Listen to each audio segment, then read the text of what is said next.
মহাবিশ্বের উৎস প্রায় কাছাকাছি মহাবিশ্বের উৎস প্রায় কাছাকাছি 13.7 মিলিয়ন বছর আগে। মহাবিশ্বের উৎস হচ্ছে 13.7 মিলিয়ন বছর আগে। টেরেস্ট্রিয়াল গ্রহ বা শিলাময় গ্রহ যেটাকে রকি প্ল্যানেট বলতে বোঝায়, এমন একটি গ্রহ যা প্রধানত সিলিকেট পাথর বা ধাতু দ্বারা গঠিত। সৌরজগতের মধ্যে কঠিন গ্রহ হচ্ছে সূর্যের কাছে অবস্থিত আভ্যন্তরীণ যে গ্রহগুলি। তো টেরেস্ট্রিয়াল গ্রহ বলতে কোনটা বোঝায়? যে গ্রহটা প্রধানত সিলিকেট পাথর বা ধাতু দ্বারা গঠিত, এবং সৌরজগতের কঠিন গ্রহ হচ্ছে সূর্যের কাছে অবস্থিত অভ্যন্তরীণ গ্রহগুলি। এগুলি হচ্ছে টেরেস্ট্রিয়াল গ্রহ, যেগুলি সৌরজগতের কাছাকাছি অবস্থিত, সিলিকেট পাথর ও ধাতু দিয়ে গঠিত।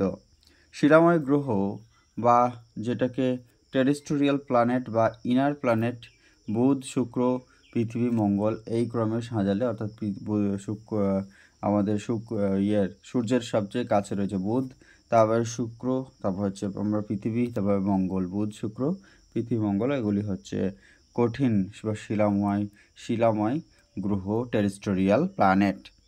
4 নম্বর যেটা রয়েছে পয়েন্টে, যে বাইরের গ্রহ যে আউটার প্ল্যানেটগুলির মধ্যে, ওগুলো হচ্ছে ইনার প্ল্যানেট, যেগুলি হচ্ছে বুধ, শুক্র, পৃথিবী, মঙ্গল। এবং আউটার প্ল্যানেটের মধ্যে যেগুলি হচ্ছে জোভিয়ান গ্রহ বা দানব গ্রহ হলো বৃহস্পতি, শনি, ইউরেনাস এবং নেপচুন। অর্থাৎ ওইদিকে 8টা এবং এদিকে 8টা।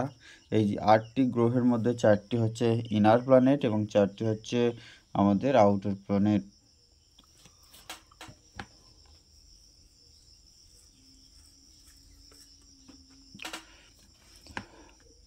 আউটার প্ল্যানেটগুলির মধ্যে যেগুলো হচ্ছে ইনার প্ল্যানেটগুলি টেরেস্ট্রিয়াল প্ল্যানেট নামে পরিচিত, আর আউটার প্ল্যানেটগুলি হচ্ছে জোভিয়ান গ্রহ বা দানব গ্রহ নামে পরিচিত। বৃহস্পতি সবথেকে বৃহত্তম গ্রহ, তারপরে শনি, তো ইউরেনাস এবং নেপচুন। পরবর্তী পয়েন্টে রয়েছে সূর্যের পৃষ্ঠতলের আনুমানিক তাপমাত্রা প্রায় 6000 ডিগ্রি সেন্টিগ্রেড। 58 ডিগ্রি সেন্টিগ্রেড থেকে 6000 ডিগ্রি সেন্টিগ্রেডের মধ্যে হয়ে থাকে, যেটা সূর্যের পৃষ্ঠতলের আনুমানিক তাপমাত্রা 6000 ডিগ্রি সেন্টিগ্রেড। সূর্যের প্রধান উৎস হলো হাইড্রোজেন এবং হিলিয়াম। সৌরশক্তির প্রধান উৎস হচ্ছে হাইড্রোজেন এবং হিলিয়াম। সূর্যের প্রধান উপাদান যদি বলা হয়, সেক্ষেত্রে হাইড্রোজেন থাকে 70% এবং 28% হিলিয়াম, এবং অন্যান্য হিলিয়ামের মধ্যে থাকে যেটা হাইড্রোজেন এবং হিলিয়াম, এগুলি থাকে প্রায় 98% এবং অন্যান্য উপাদান থাকে 2%। Hydrogen 70%, helium 28%। 500 সেকেন্ড বা 8 মিনিট 20 সেকেন্ড এই সময়টাতে সূর্যের আলো আমাদের পৃথিবীতে পৌঁছায়। সূর্যের আলো পৃথিবীতে পৌঁছাতে সময় লাগে 500 সেকেন্ড বা 8 মিনিট 20 সেকেন্ড বা প্রায় 8.5 সেকেন্ড। নেক্সট আমরা দেখে নেব সূর্য ও পৃথিবীর মধ্যে আনুমানিক দূরত্ব হচ্ছে 1.496 × 10⁸ কিলোমিটার। সূর্য পৃথিবীর মধ্যে আনুমানিক দূরত্ব সেটা হচ্ছে 1.496 × 10⁸ কিলোমিটার। 150 মিলিয়ন কিলোমিটার হচ্ছে যেটা 150 মিলিয়ন কিমি। সেটাই হচ্ছে পৃথিবী ও সূর্যের মধ্যে আনুমানিক দূরত্ব 1.496 × 10⁸ কিলোমিটার। সূর্যগ্রহণ ঘটে চাঁদ, সূর্য, পৃথিবী এর মাঝে আসে, অর্থাৎ চাঁদ যখন সূর্য এবং পৃথিবীর মাঝখানে চলে আসে, তখন চাঁদ যখন সূর্য ও পৃথিবীর মাঝে এসে পৃথিবীকে কী করে, পৃথিবীকে সূর্য থেকে পৃথক করে, তখন হয়ে যায় সূর্যগ্রহণ। তারপর হচ্ছে আমাদের সৌর যে জগৎ রয়েছে, সেই গ্রহগুলি সাধারণত পশ্চিম থেকে পূর্ব দিকে ঘুরে। কেবলমাত্র 2টি গ্রহ যারা পূর্ব থেকে পশ্চিম দিকে ঘোরে না, অর্থাৎ আমাদের সৌরজগতের সাধারণত গ্রহগুলি পশ্চিম থেকে পূর্ব দিকে ঘোরে, এবং যেখানে কেবলমাত্র 2টি গ্রহ যারা পূর্ব থেকে পশ্চিম দিকে ঘড়ির কাঁটার দিকে ঘুরে, এরা হচ্ছে ইউরেনাস এবং নেপচুন। এই ইউরেনাস এবং নেপচুন যেটা তারা কিন্তু সৌরজগতের গ্রহগুলি সাধারণত পশ্চিম থেকে পূর্ব দিকে ঘুরে, কিন্তু কেবলমাত্র দুটি গ্রহ যারা পূর্ব থেকে পশ্চিম দিকে ঘুরে এরা হচ্ছে সেটা হচ্ছে ইউরেনাস, শুক্র এবং পৃথিবীও ঘুরে, যার জন্য পৃথিবী শুক্রের যমজ গ্রহ নামে পরিচিত।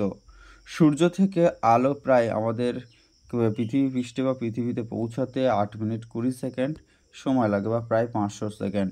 চাঁদ ও পৃথিবীর ব্যাসের অনুপাত সেটা হচ্ছে 1:4। চাঁদের হচ্ছে 1 এবং পৃথিবীর সেটা হচ্ছে 4, অর্থাৎ ব্যাস তাদের অনুপাত বা রেশিও সেটা হচ্ছে আমাদের 1:4, 4 গুণ আর কি।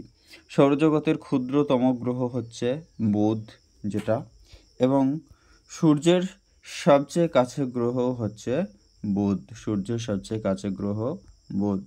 বুধ গ্রহটি পৃথিবীর নিকটতম গ্রহ। বুধ গ্রহটি পৃথিবীর নিকটতম গ্রহ এবং শুক্র সূর্যের দ্বিতীয় নিকটতম গ্রহ হচ্ছে সূর্যের দ্বিতীয় নিকটতম বুধ, শুক্র, তারপরে রয়েছে পৃথিবী এবং মঙ্গল, এরকমভাবে রয়েছে। নেক্সট হচ্ছে শুক্র গ্রহ আমাদের সৌরজগতের সবচেয়ে উষ্ণ বা হটেস্ট প্ল্যানেট হচ্ছে ভেনাস। শুক্র হচ্ছে হটেস্ট প্ল্যানেট। রাতের আকাশ সবচেয়ে উজ্জ্বল গ্রহ হচ্ছে ভেনাস, যাকে শুকতারাও বলা হয়ে থাকে, এবং শুকতারা, সন্ধ্যাতারা, উজ্জ্বল গ্রহ হচ্ছে ভেনাস, হটেস্ট প্ল্যানেট যেটা। ইউরেনাস ও শুক্র গ্রহ অক্ষের পূর্ব থেকে পশ্চিম দিকে ঘুরে। এই ইউরেনাস এবং শুক্র একই সাথে শুক্রকে পৃথিবীর যমজ গ্রহ বলা হয়ে থাকে। শুক্র গ্রহটি প্রভাতী তারা বা মর্নিং স্টার বলা হয়ে থাকে, বা ভোর তারা বা ভোরের যেটা হচ্ছে মর্নিং স্টার, প্রভাতী তারা বা মর্নিং স্টার নামে পরিচিত। শুক্র গ্রহটিকে সন্ধ্যা তারা বা ইভিনিং স্টার বলা হয়, বা শুকতারা বা ইভিনিং স্টার যেটা সন্ধ্যা তারা, এবং যেটা রয়েছে প্রভাতী তারা বা মর্নিং স্টার, এ দুটোই বলা হয়ে থাকে। সৌরজগতের শুক্র গ্রহটি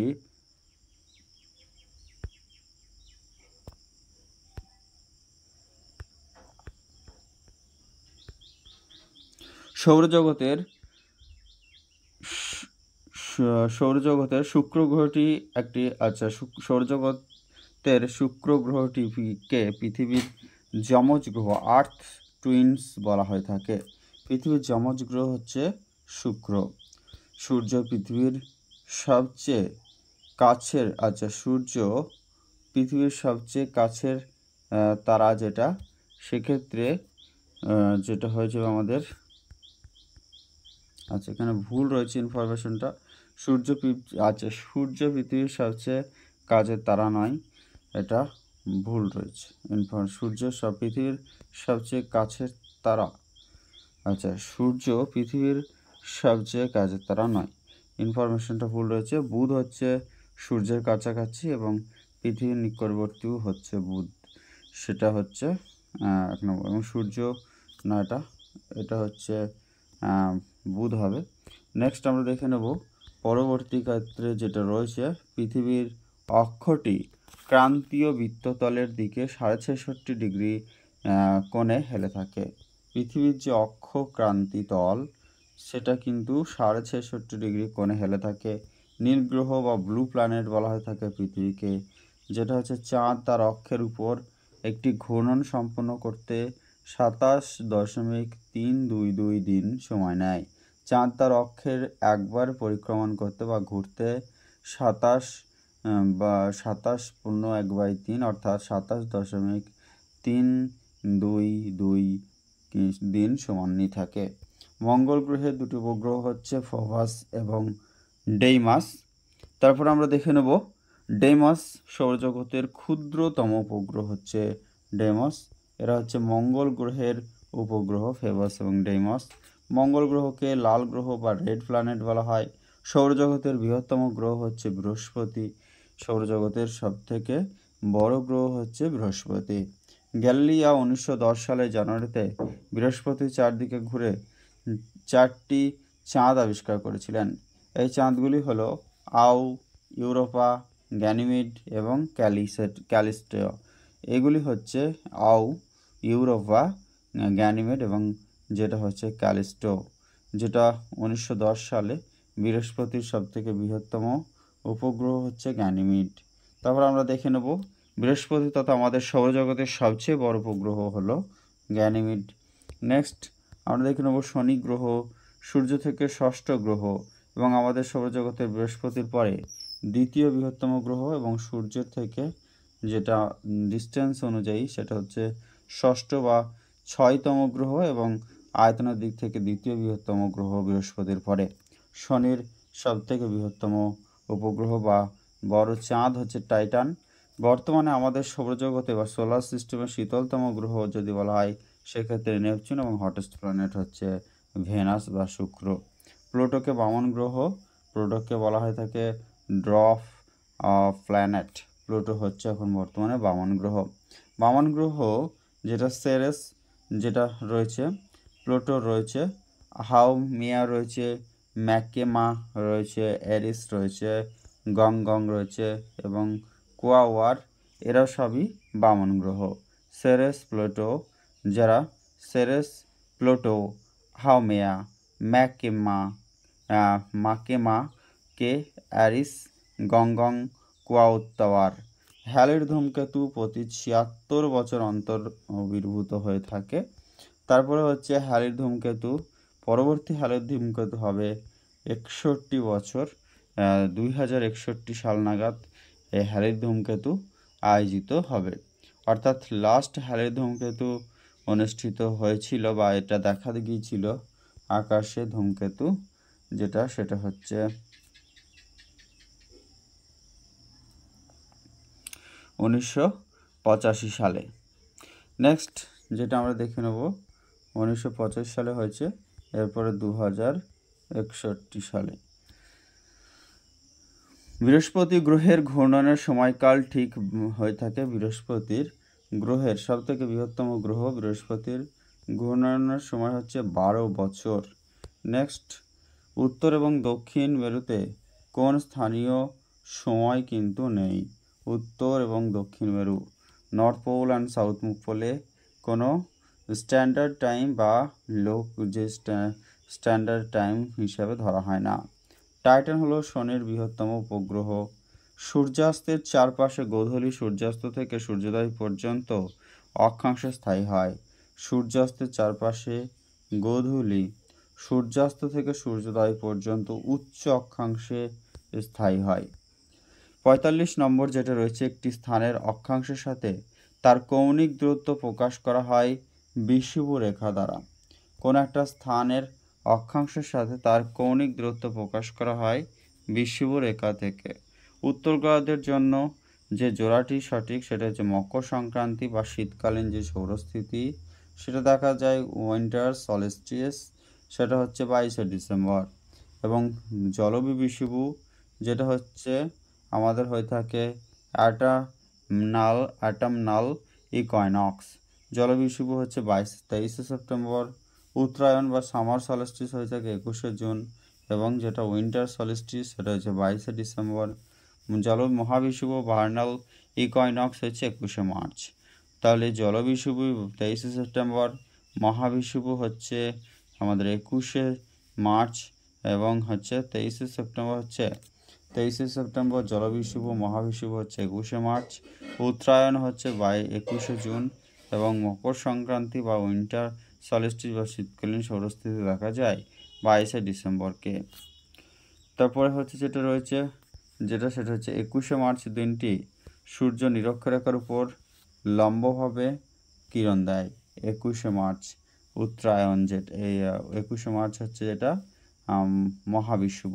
21শে মার্চ হচ্ছে মহাবিষুবতে কী করে, 21শে মার্চ মহাবিষুব এই দিন কী করছে, সূর্য নিরক্ষরেখার উপর লম্বভাবে কিরণ দেয়। 22শে ডিসেম্বর ভারতের বছরের সবচেয়ে ছোট দিন অনুভূত হয়ে থাকে, যেটা হচ্ছে মকর সংক্রান্তি বা শীতল যে ইয়েটা হয়ে থাকে আমাদের সে উত্তর শীতকালীন যে সৌরস্থিতি বা উইন্টার সলস্টিস, সেটা হচ্ছে 22শে ডিসেম্বর। কর্কট ক্রান্তি রেখা টপিক অফ ক্যান্সার ভারতবর্ষের 8টি রাজ্যের উপর দিয়ে গেছে। এগুলো হচ্ছে রাজস্থান, গুজরাট, মধ্যপ্রদেশ, ছত্তিশগড়, ঝাড়খণ্ড, পশ্চিমবঙ্গ, ত্রিপুরা এবং মিজোরাম। কর্কটক্রান্তি রেখা ভারতবর্ষের যে 8টি রাজ্যের ওপর দিয়ে গেছে সেগুলো হচ্ছে গুজরাটের জাসদান, রাজস্থানের কালিঞ্ঝার, মধ্যপ্রদেশের শাজাপুর, ছত্তিশগড়ের সোনহাট, ঝাড়খণ্ডের লোহারদাগা এবং পশ্চিমবঙ্গের কৃষ্ণনগর, ত্রিপুরার উদয়পুর, মিজোরামের চম্পাই। এই সমস্ত এলাকার ওপর দিয়ে কর্কটক্রান্তি রেখা ভারতের মাঝ বরাবর এই রেখাটি গেছে। যে গুজরাটের জাসদান, রাজস্থানের কালিঞ্ঝরা, মধ্যপ্রদেশের শাজাপুর, ছত্তিশগড়ের সোনহাট, ঝাড়খণ্ডের লোহারদাগা, পশ্চিমবঙ্গের কৃষ্ণনগর এবং ত্রিপুরার উদয়পুর ও মিজোরামের চম্পাই। কর্কটক্রান্তি রেখা অক্ষাংশটি, এই রেখাটি ল্যাটিটিউড লাইন দেশের জলবায়ুকে প্রভাবিত করে, যেটা ভারতের মধ্য দিয়ে গেছে। আন্তর্জাতিক তারিরেখা এমন একটি কাল্পনিক রেখা যা পৃথিবীর পৃষ্ঠের 180 ডিগ্রি দ্রাঘিমারেখার কাছ দিয়ে গেছে। দ্রাঘিমারেখার 180 ডিগ্রি দ্রাঘিমারেখার কাছ দিয়ে গেছে হচ্ছে আন্তর্জাতিক তারিখরেখা, বা আন্তর্জাতিক তারিখরেখার মান হচ্ছে 180 ডিগ্রি। একটি জাহাজ যখন আন্তর্জাতিক তারিখরেখাকে পশ্চিম থেকে পূর্ব দিকে অতিক্রম করে তখন সে একদিন আগিয়ে যায়। যখন পশ্চিম থেকে পূর্বে যায় তখন একদিন এগিয়ে যায়, যখন পূর্ব থেকে পশ্চিম দিকে যায় তখন একদিন পিছিয়ে যায়। আন্তর্জাতিক তারিখরেখা ইন্টারন্যাশনাল ডেডলাইনকে যখন পশ্চিম থেকে পূর্ব অর্থাৎ পশ্চিম থেকে পূর্বের দিকে গেলে একদিন এগিয়ে যায় এবং পূর্ব থেকে পশ্চিম দিকে অতিক্রম করলে একদিন পিছিয়ে যায়। মেরুপ্রভা বা অরোরা অস্ট্রালিস কুমেরু অঞ্চলে দেখা যায়। মেরুপ্রভা বা যেটা হচ্ছে আমাদের অরোরা অস্ট্রালিস কুমেরু অঞ্চলে দেখা যায়। সুমেরু অঞ্চল দেখতে পাওয়া যায়। মেরুজ্যোতিকে আমরা যে অরোরা বোরিয়ালিস বা নর্দার্ন লাইটস বলে। মেরুপ্রভা কি? অরোরা অস্ট্রালিস। কুমেরু অঞ্চলে দেখা যায় হচ্ছে অরোরা অস্ট্রালিস। সুমেরু অঞ্চলে দেখতে পাওয়া যায় যেটা সেটা হচ্ছে মেরুজ্যোতিকে অরোরা বোরিয়ালিস বা নর্দার্ন লাইটস বলে। নেক্সট আমরা দেখে নেব সূর্য এবং পৃথিবীর মধ্যে ন্যূনতম দূরত্ব হচ্ছে 4 জানুয়ারি। সূর্য ও পৃথিবীর মধ্যে ন্যূনতম দূরত্ব হচ্ছে 4 জানুয়ারি অনুসুর, এবং সূর্য এবং পৃথিবীর মধ্যে সর্বাধিক দূরত্ব হচ্ছে 4 জুলাই অপুসুর অবস্থান, যেখানে হচ্ছে 4 বা 3 জানুয়ারিতে হয়ে থাকে যেটা সেটা হচ্ছে সবথেকে কম দূরত্ব পৃথিবী এবং সূর্যের মধ্যে, যেটা অনুসুর নামে পরিচিত, 14,70,00,000 কিলোমিটার, এবং যেটা হচ্ছে সূর্য থেকে পৃথিবীর মধ্যে সবচেয়ে বেশি দূরত্ব 15 কোটি, যেটা হচ্ছে 15,30,00,000 কিলোমিটার, সেটা হচ্ছে 4 জুলাই অপসূর অবস্থানে দেখা যায়। 21শে মার্চ দিনটিতে সূর্য নিরক্ষরেখার উপর লম্বভাবে কিরণ দেয়। 21শে মার্চ নিরক্ষরেখার উপর লম্বভাবে কিরণ দেয়। দক্ষিণ গোলার্ধে সামার সলস্টিস দেখা যায় 22শে ডিসেম্বর। দক্ষিণ গোলার্ধে সামার সলস্টিস দেখা যায় 22শে ডিসেম্বর। সবচেয়ে ছোট দিন হচ্ছে 22শে ডিসেম্বর। 21শে মার্চ ও 23শে সেপ্টেম্বর দুটি তারিখে বিষুব পড়ে। 21শে মার্চ ও 23শে সেপ্টেম্বর এই 2 তারিখে বিষুব পড়ে। উত্তর গোলার্ধে গ্রীষ্মকালীন সৌরস্থিতি বা সামার সলস্টিস 21শে জুন সেটা হয়ে থাকে। 21শে মার্চ ও 23শে সেপ্টেম্বর সরাসরি নিরক্ষরেখার পরে সূর্যরশ্মি এবং পৃথিবীতে সমান দিন রাত্রি হয়ে থাকে, যেকে বিষুব বা ইকুইনক্স বলে। 21শে মার্চ হচ্ছে মহাবিষুব এবং 23শে সেপ্টেম্বর হচ্ছে জলবিষুব, যেটা হয়ে থাকে। 21শে মার্চ দিনটিতে সূর্য নিরক্ষরেখার উপর লম্বভাবে কোণে কিরণ দেয়, যেটা 90 ডিগ্রি। পৃথিবী 21শে মার্চ দিনটিকে মহাবিষুব এবং 23শে সেপ্টেম্বরকে অ্যাটনমাল ইকুইনক্স এবং 21শে মার্চকে ভার্নাল ইকুইনক্স বা যেটাকে মহাবিষুব বলে। এবার যে বায়ুমণ্ডল সংক্রান্ত যে সমস্ত প্রশ্নগুলি রয়েছে গুরুত্বপূর্ণ, পৃথিবীর যে অংশ প্রাণ আছে তাকে বলা হয় জীবমণ্ডল। বায়োস্ফিয়ার, পৃথিবীর যে অংশে প্রাণ রয়েছে তাকে জীবমণ্ডল বলে। ট্রপোস্ফিয়ার হলো পৃথিবীর বায়ুমণ্ডলের সর্বনিম্ন স্তর। Troposphere, stratosphere, mesosphere, thermosphere, exosphere, magnetosphere এবং আয়নোস্ফিয়ার, এই যে স্তরগুলি রয়েছে তার মধ্যে ট্রপোস্ফিয়ার হচ্ছে পৃথিবীর বায়ুমণ্ডলের একেবারে সর্বনিম্ন স্তর। ট্রপোস্ফিয়ার বায়ুমণ্ডলের উষ্ণতম অংশ তার কারণ হিসেবে পৃথিবীর পৃষ্ঠ দ্বারা এটি উত্তপ্ত হয়। ট্রপোস্ফিয়ার উত্তপ্ত হয় পৃথিবীর পৃষ্ঠ দ্বারা। বাতাসে নাইট্রোজেনের শতকরা পরিমাণ 78.09% বা প্রায় 79% এবং অক্সিজেনের পরিমাণ 20.94% বা প্রায় 21%। বায়ুমণ্ডলে নাইট্রোজেন রয়েছে প্রায় 78%, অক্সিজেন 21%, আর্গন 0.93%, কার্বন 0.03%। এগুলি নাইট্রোজেন গ্যাস বায়ুমণ্ডলে সর্বাধিক বা প্রচুর পরিমাণে প্রাকৃতিক গ্যাস হিসেবে পাওয়া যায় এবং সবথেকে বেশি মাত্রায় যে নিষ্ক্রিয় গ্যাস পাওয়া যায় সেটা argon. Argon, xenon, krypton, radon, neon, helium এই সমস্ত নিষ্ক্রিয় গ্যাসগুলি বায়ুমণ্ডলে কম বেশি থাকে। সবথেকে বেশি থাকে আর্গন এবং নেই বললেই চলে যেটা, সেটা হচ্ছে রেডন। উপর ট্রপোস্ফিয়ারের বায়ু প্রবাহের নাম যেটা, অর্থাৎ ট্রপোস্ফিয়ারের উপরের অংশে বা উপরের যে অংশে প্রবাহিত বায়ু হচ্ছে জেট বায়ু, তাই এটি নিয়ত বায়ু নয়। ট্রপোপজ কি?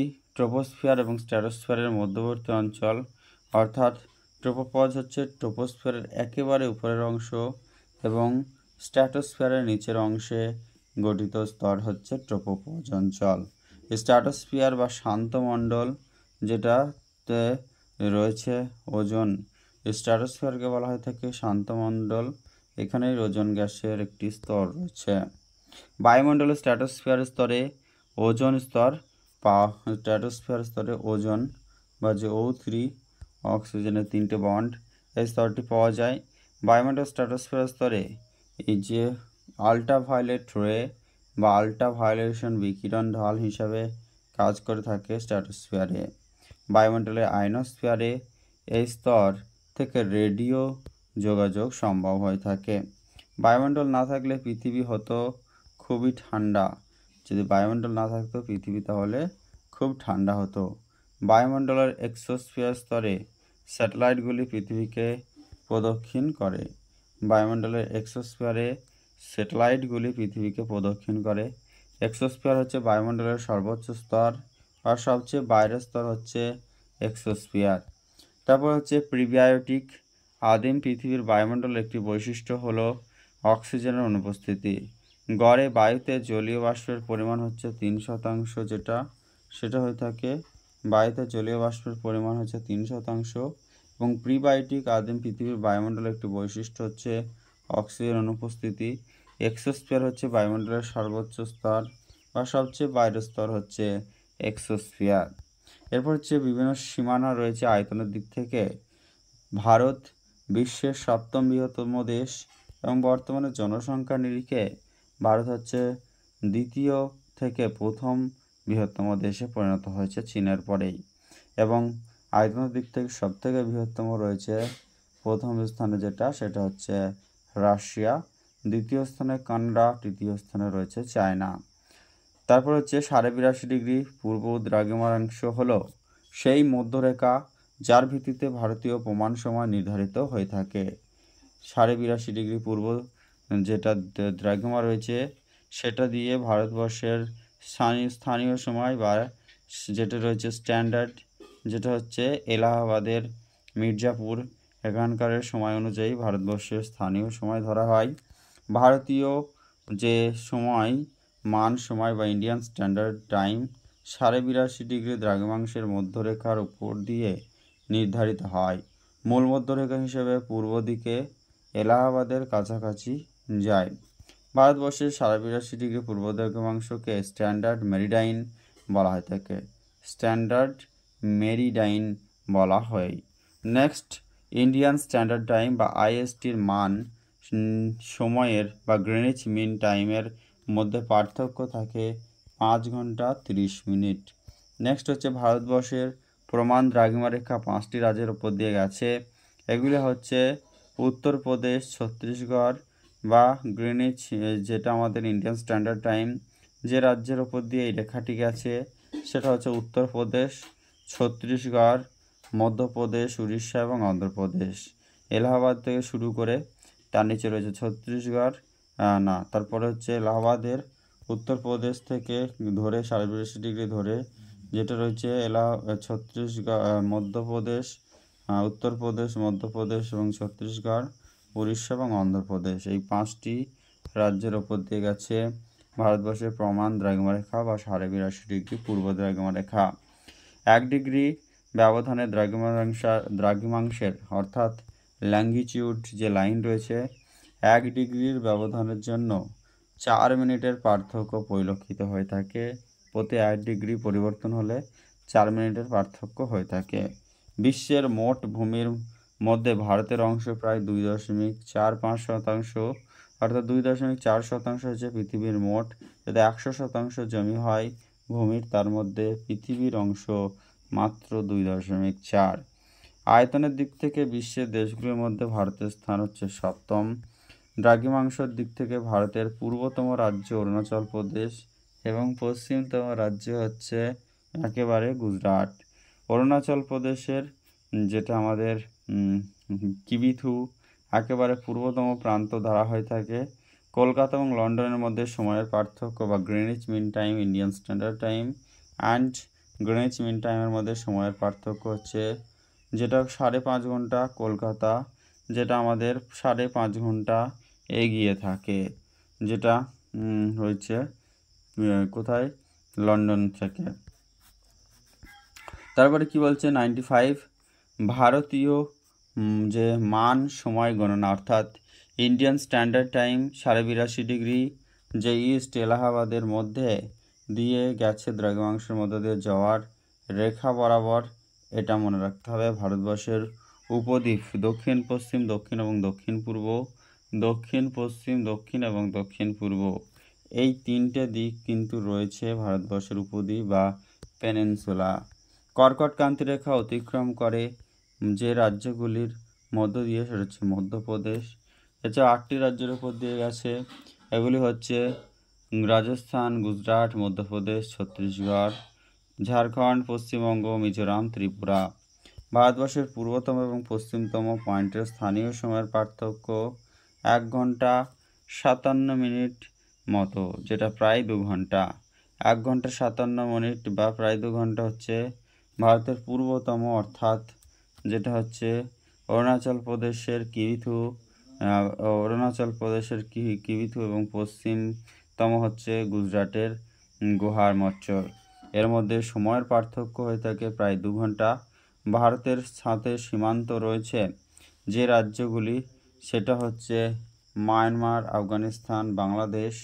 এছাড়াও রয়েছে পাকিস্তান, চায়না, নেপাল, ভুটান, এই দেশগুলির সাথে মায়ানমার, এবং যেটা রয়েছে ভারতবর্ষের যেটা নাগাল্যান্ড, মণিপুর, মিজোরামের সাথে সীমানা শেয়ার করে। এবং আফগানিস্তানের সাথে সেটা হচ্ছে ভারতবর্ষের যে অংশটা পাকিস্তান অকুপাইড কাশ্মীর এবং কাশ্মীর লাদাখের যে অংশ সেটা, এবং বাংলাদেশের সাথে ভারতবর্ষের 5টি রাজ্যের সীমানা শেয়ার করে। এগুলি হচ্ছে পশ্চিমবঙ্গ, আসাম, মিজোরাম, ত্রিপুরা এবং মেঘালয়। ভারত এবং পাকিস্তানের মধ্যে আন্তর্জাতিক সীমানা অতিক্রম করছে সেটা হচ্ছে 4টে রাজ্য, যেগুলো হলো গুজরাট, রাজস্থান, পাঞ্জাব, জম্মু কাশ্মীর। এরপরে হচ্ছে ডুরান্ট লাইন, ভারত ও আফগানিস্তানের মধ্যবর্তী সীমানাকে নির্দেশ করে থাকে। ভারত, পাকিস্তান এবং আফগানিস্তানের মধ্যে সীমানাকে নির্দেশ করে ডুরান্ট লাইন। আন্দামান ও নিকোবর দ্বীপপুঞ্জ দ্বারা পৃথক হয়েছে 10 ডিগ্রি চ্যানেল। ডানকান প্রণালী বা ডানকান প্যাসেজ, দক্ষিণ আন্দামান এবং ছোট আন্দামান অর্থাৎ সাউথ আন্দামান অ্যান্ড লিটল আন্দামানের মধ্যে অবস্থিত হচ্ছে ডানকান প্যাসেজ, এবং আন্দামান ও নিকোবর দ্বারা পৃথক হয়েছে 10 ডিগ্রি চ্যানেল। ভারতবর্ষের উপকূল রেখার মোট দৈর্ঘ্য হচ্ছে 6100 কিলোমিটার। 6061 কিলোমিটার, 6100 কিলোমিটার হচ্ছে ভারতের উপকূল রেখার বা মূল ভূখণ্ডের যে সীমানা, সেটা হচ্ছে 6100 কিমি।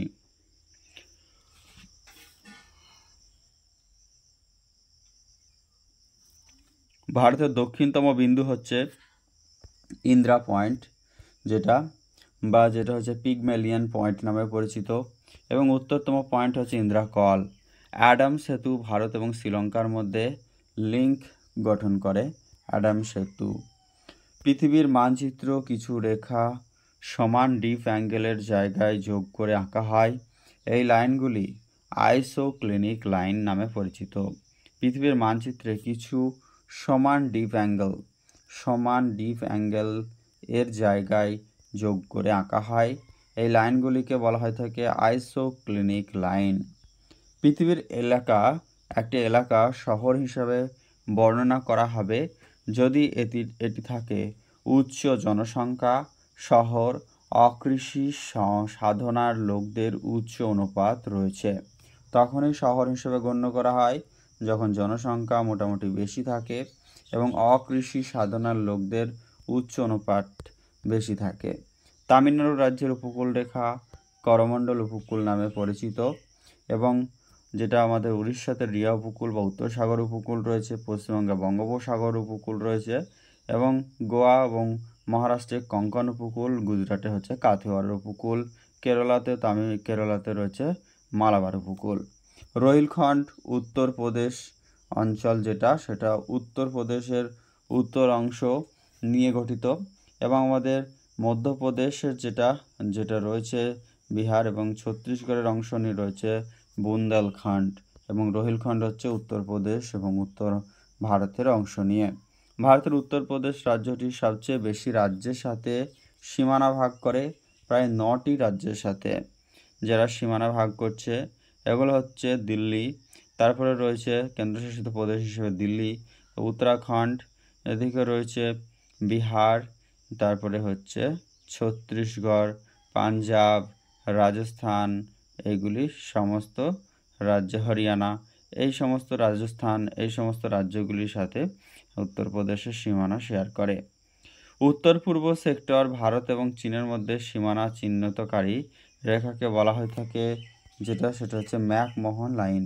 ভারত এবং চীনের মধ্যে রয়েছে ম্যাকমোহন লাইন এবং এলওসি লাইন অফ কন্ট্রোল এবং এলএসি বা লাইন অফ অ্যাকচুয়াল কন্ট্রোল রয়েছে সেটা হচ্ছে চায়নার সাথে ভারতের, এবং লাইন অফ কন্ট্রোল রয়েছে ভারতের সাথে পাকিস্তানের।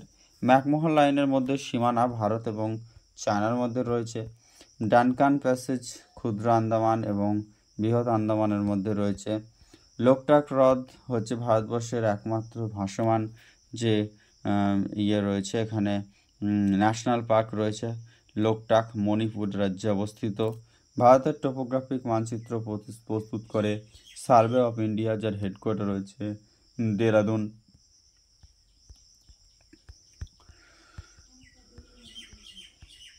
টোপোগ্রাফিক্যাল সিটগুলির সার্ভে অফ ইন্ডিয়ার অফিস দ্বারা উৎপাদিত হয়, যা সদর দপ্তর রয়েছে দেরাদুন। বিশাখাপত্তনম ডলফিনের নামের গুরুত্ব, অর্থাৎ একটি ডলফিন নোজ নামে পরিচিত, মানে কাল্পনিকভাবে প্রায় ডলফিন নোজের মতো দেখতে, তাই বিশাখাপত্তনমকে ডলফিন নোজ। শুধুমাত্র পর্যটন স্পট বা সম্প্রতি প্রত্যয় ও প্রাকৃতিক সুরক্ষা ও জাহাজ নির্মাণ শিল্পের বিকাশ এর ব্যবস্থা করা হয়েছে। নেক্সট আমরা দেখে নেব যেটা কর্কটক্রান্তি রেখা, মোট 8টি রাজ্যের ওপর দিয়ে গেছে এবং পশ্চিমবঙ্গের 5টি জেলার ওপর দিয়ে গেছে, পুরুলিয়া, বাঁকুড়া, 2 বর্ধমান এবং নদিয়া। শিলং হচ্ছে খাসি পাহাড়ে অবস্থিত। শিলং চুম্বী উপত্যকা, সিকিম, ভুটানের সীমানায় অবস্থিত হচ্ছে চুম্বী উপত্যকা। চুম্বী উপত্যকা রয়েছে সিকিম, ভুটানের সীমানায় অবস্থিত। মিজোরাম রাজ্যে সেটা হচ্ছে মোলাসিস বেসিন নামে পরিচিত হচ্ছে মিজোরামের হচ্ছে সেটা হচ্ছে মোলাসিস বেসিন এর অন্তর্গত হচ্ছে মিজোরাম রাজ্যটি। র্যাডক্লিফ লাইন ভারত পাকিস্তানের মধ্যে অবস্থিত। পোর্ট ব্লেয়ার হচ্ছে দক্ষিণ আন্দামানে অবস্থিত হচ্ছে পোর্ট ব্লেয়ার হচ্ছে দক্ষিণ আন্দামানে অবস্থিত। ভারতের উপকূলরেখার দৈর্ঘ্য, মোট উপকূলরেখার দৈর্ঘ্য যদি স্থলভাগের দৈর্ঘ্য বলে তাহলে 6100 কিলোমিটার প্রায়, এবং মোট উপকূল এবং স্থলভাগ মিলিয়ে 7516.6 কিলোমিটার। ভারতে আন্দামান নিকোবর এবং লাক্ষাদ্বীপ এই মূল ভূখণ্ডের উপকূলরেখার মোট দৈর্ঘ্য যদি ধরা হয়, সেক্ষেত্রে হচ্ছে এই টোটাল অংশটিকে ধরলে যেটা দাঁড়ায় সেটা হচ্ছে 7516.6 কিলোমিটার, এবং শুধুমাত্র স্থলভাগের যেটা দৈর্ঘ্য সেটা হচ্ছে 6100 কিলোমিটার। 9টি রাজ্য এবং 4টি কেন্দ্রশাসিত অঞ্চল ভারতবর্ষের উপকূল রেখা বরাবর রয়েছে। এই 9টি রাজ্য হচ্ছে সেটা হচ্ছে গুজরাট, তারপরে হচ্ছে মহারাষ্ট্র, তারপরে হচ্ছে গোয়া, তারপর হচ্ছে অন্ধ্রপ্রদেশ, তো কর্ণাটকা, কেরালা, তামিলনাড়ু এবং উড়িষ্যা ও পশ্চিমবঙ্গ। এছাড়াও কেন্দ্রশাসিত অঞ্চলগুলি যদি ধরা হয় তাহলে হবে লাক্ষাদ্বীপ, তারপর হচ্ছে আন্দামান নিকোবর দ্বীপপুঞ্জ, দমন দিউ ও দাদরা নগর হাভেলি। আন্দামান ও নিকোবর দ্বীপপুঞ্জে ইন্দিরা পয়েন্ট হলো ভারতবর্ষের দক্ষিণতম পয়েন্ট বা বিন্দু, পিগমেলিয়ান পয়েন্ট নামে পরিচিত। ইন্দিরা পয়েন্ট আন্দামান নিকোবর দ্বীপে যেটা রয়েছে গ্রেট নিকোবর বা বৃহৎ নিকোবর দ্বীপের দক্ষিণ অংশে অবস্থিত। একেবারে দক্ষিণ অংশে রয়েছে গ্রেট নিকোবর দ্বীপের ইন্দিরা পয়েন্ট। ভারতের মূল ভূখণ্ডের সবচেয়ে দক্ষিণতম প্রান্ত হচ্ছে যেটা হচ্ছে কন্যাকুমারী, তামিলনাড়ুতে রয়েছে। এবং সবথেকে দক্ষিণতম পয়েন্ট যদি বলা হয় সেক্ষেত্রে হচ্ছে দক্ষিণতম অংশে অবস্থিত গ্রেট নিকোবরের যে দক্ষিণতম অংশ। এবং ভারতের মূল ভূখণ্ডের সবচেয়ে দক্ষিণ প্রান্ত হচ্ছে কেপ কমরিন, কেপ কমরিন, কন্যাকুমারী, তামিলনাড়ু। ভারতবর্ষের উত্তরতম স্থান হচ্ছে লাদাখের ইন্দ্রকল, ভারতের উত্তরতম স্থান হচ্ছে লাদাখের ইন্দ্রকল। ভারতের পূর্বতম স্থান হচ্ছে অরুণাচল প্রদেশের কিবিথু। ভারতের পশ্চিমতম স্থান হচ্ছে গুজরাটের গোহার মটর। উত্তরতম স্থান হচ্ছে ইন্দ্রকল, পূর্বতম স্থান হচ্ছে কিবিথু, পশ্চিমতম স্থান হচ্ছে গোহার মটর। দক্ষিণ ভারতের মহাসাগর এবং পশ্চিমে আরব সাগর। দক্ষিণ ভারতে রয়েছে ভারত মহাসাগর, পশ্চিমে রয়েছে আরব সাগর এবং পূর্বে রয়েছে বঙ্গোপসাগর। নেক্সট হচ্ছে ভারতবর্ষের উত্তর দিকে অবস্থিত রাজ্য দেশগুলি হচ্ছে নেপাল রয়েছে, ভুটান রয়েছে এবং চায়না। ভারতবর্ষের 7টি দেশের সাথে সীমানা শেয়ার করে, এগুলো হচ্ছে ভুটান, নেপাল, চায়না, আফগানিস্তান, পাকিস্তান এবং মায়ানমার। এছাড়াও রয়েছে আফগানিস্তান, পাকিস্তান, মায়ানমার, এইগুলি তার সাথে সাথে রয়েছে নেপাল, ভুটান, চায়না। এই যে আফগানিস্তান রয়েছে, পাকিস্তান রয়েছে এবং সবশেষে রয়েছে বাংলাদেশ। এগুলি স্থলসীমায় হচ্ছে 7টি দেশ এবং জলসীমায় 2টি দেশ সীমানা করে। একটা হচ্ছে মালদ্বীপ এবং অপরটি হলো শ্রীলঙ্কা।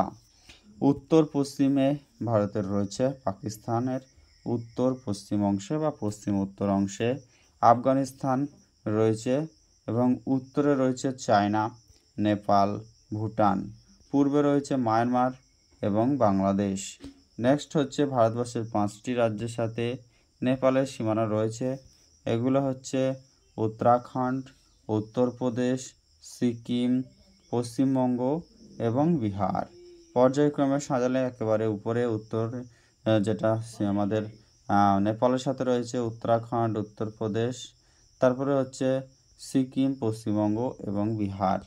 নেক্সট বাংলাদেশের সাথে ভারতবর্ষের দীর্ঘতম সীমানা রয়েছে সেটা হচ্ছে আমাদের ভারতের 4096.6 কিলোমিটার। এটা কিন্তু রয়েছে বাংলাদেশের সাথে ভারতবর্ষের মোট সীমানা।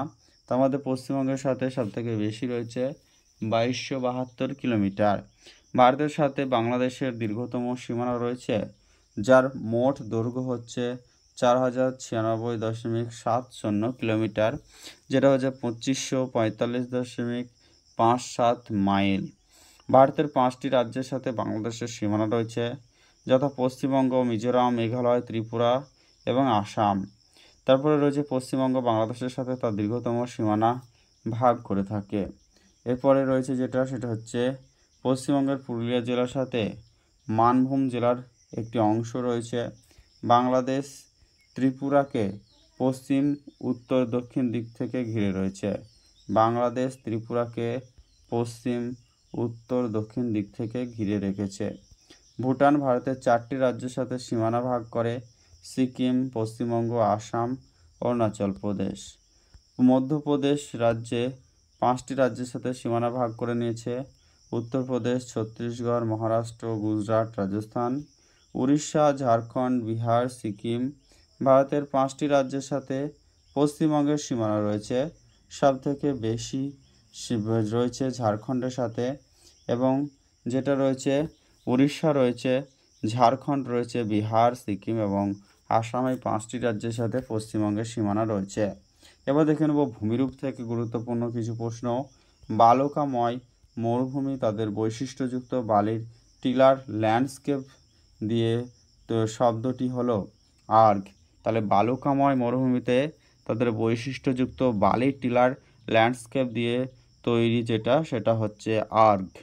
নিম্ন হিমালয় বা শিবালিকের মধ্যে অবস্থিত উপত্যকাটি দুনস বলা হয়।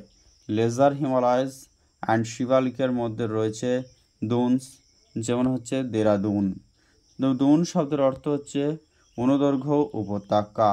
শিবালিক এবং ক্ষুদ্র হিমালয়ের মধ্যে এই দুন অনুদৈর্ঘ্য উপত্যকা রয়েছে। বালির টিবাগুলি বা স্যান্ড ডিউনস পাঞ্জাবের দক্ষিণ পশ্চিমাঞ্চলে পাওয়া যায়, যা রাজস্থানের সাথে ঘনিষ্ঠ সীমান্তে রয়েছে। তারপর হচ্ছে ব্যাডল্যান্ড টপোগ্রাফি হলো চম্বল উপত্যকাতে অবস্থিত, বা চম্বল উপত্যকার অন্যতম বৈশিষ্ট্য হচ্ছে ব্যাডল্যান্ড টপোগ্রাফি। ছোটনাগপুর মালভূমি গঠিত পুরাতন আগ্নেয় এবং রূপান্তরিত শিলা দ্বারা। ছোটনাগপুর মালভূমি গঠিত পুরাতন আগ্নেয় এবং রূপান্তরিত শিলা দিয়ে। উপদ্বীপীয় ভারতের খরাপ্রবণ জেলার সংখ্যা হচ্ছে 67। 1972 সালে 67 জেলাকে খরাপ্রবণ হিসেবে চিহ্নিত করেছিল। উপদ্বীপীয় ভারতে খরাপ্রবণ জেলার সংখ্যা 67 এবং 67 জেলাকে খরাপ্রবণ বা ইরিগেশন কমিশন 1972 সালে এই 67টি জেলাকে খরাপ্রবণ হিসেবে চিহ্নিত করেছে। হিমালয়ের উৎপত্তি হয়েছিল তেথিস নামক যে মহাসাগর থেকে। তারপর হচ্ছে দাক্ষিণাত্যের লাভা অঞ্চলে ক্রেটস্টিয়াস সময়কালে বা ক্রিটিশিয়াস সময়কালে গঠিত হয়েছে দাক্ষিণাত্যের লাভা অঞ্চল। দাক্ষিণাত্য মালভূমির উত্তর সীমা হচ্ছে সাতপুরা রেঞ্জ। সাতপুরা পর্বতের সর্বোচ্চ শৃঙ্গ হচ্ছে ধূপগড়। সিসমোগ্রাফ হলো ভূমিকম্পের কম্পন রেকর্ড করার জন্য একটি যন্ত্র, কিন্তু ভূমিকম্পের তীব্রতা পরিমাপ করা হয় রিক্টার স্কেলের মাধ্যমে। তারপর হচ্ছে সুনামির উৎস উৎপন্ন হয় সেটা হচ্ছে সমুদ্রের প্লেটের নিচে যে প্লেটগুলি রয়েছে তার মুভমেন্ট বা নড়াচড়া করার জন্য সুনামি বা জলোচ্ছ্বাস এটার উৎপন্ন হয়। ডিসেম্বর 2004 সালে ভারতবর্ষের কিছু উপকূলীয় অঞ্চল এই সুনামি বা জাপানি শব্দ সুনামির উৎপত্তি হয়েছিল।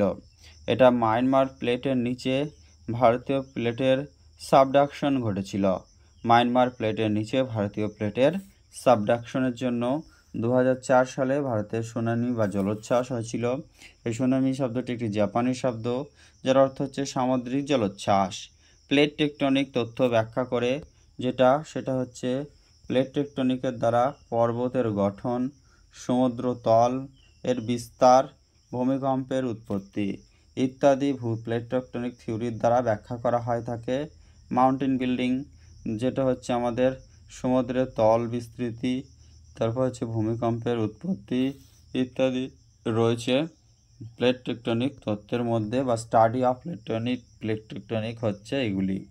তারপর আমরা দেখে নেব 164, যেটা ভারতবর্ষের মানচিত্রে ল্যাম্বার্ট কনিক্যাল আর অর্থোমরফিক প্রজেকশন সবচেয়ে উপযুক্ত। ভারতীয় মানচিত্রে উপযুক্ত সেটা হচ্ছে ল্যাম্বার্ট কনিক্যাল আর্থোমরফিক প্রজেকশন। তারপরে হচ্ছে ভারতবর্ষে হীরক চতুর্ভুজযুক্ত সেটা হচ্ছে 8টা মহানগরকে দ্রুতগামী রেলের সাথে যুক্ত, এবং যেটা রয়েছে আমাদের সোনালী চতুর্ভুজ সেটা হচ্ছে 4টি মহানগরকে ভারতবর্ষের জাতীয় সড়কের সাথে যুক্ত, দিল্লি, মুম্বাই, চেন্নাই এবং হচ্ছে কলকাতা, এবং 8টি মহানগরকে দ্রুতগামী রেল পরিষেবার সাথে যুক্ত করা ছিল হীরক চতুর্ভুজ। নেক্সট হচ্ছে মৃত্তিকা সংক্রান্ত কিছু প্রশ্ন উত্তর। লিগনাইট হলো এক প্রকার কয়লা। কয়লার যে 4টি ভাগ রয়েছে অ্যান্থ্রাসাইট, বিটুমিনাস, লিগনাইট এবং পিট কয়লা। সবথেকে উন্নত মানের কয়লা হচ্ছে অ্যান্থ্রাসাইট, যেখানে 95% পর্যন্ত কার্বন থাকে এবং 40% বা 30% নিচে কার্বন থাকে পিট কয়লাতে। ভারতবর্ষে সবথেকে বেশি পাওয়া যায় বিটুমিনাস কয়লা এবং লিগনাইট কয়লা উত্তোলন সবথেকে বেশি করে তামিলনাড়ু রাজ্য। বেশিরভাগ জীবাশ্ম পাওয়া যায় কোথায়? শিবালিক শিলাতে, পাললিক শিলাতে যে বেশিরভাগ জীবাশ্ম, আর জীবাশ্ম সংক্রান্ত পড়াশোনাকে প্যালিওন্টোলজি বলে। ল্যাটেরাইট মৃত্তিকা যে কারণে গঠিত হয় সেটাতে রয়েছে সিলিকেট, চুন এবং জৈব পদার্থের অপসারণ। জৈব পদার্থের অপসারণ হয় এবং সিলিকেট ও চুনের উপস্থিতিতে ল্যাটেরাইট মৃত্তিকা সৃষ্টি হয়। লাল রঙের ইটের মতো শক্ত মৃত্তিকা। গঙ্গা সমভূমির পলিমাটি জিনগতভাবে অ্যাজোনাল বলে। গঙ্গা সমভূমির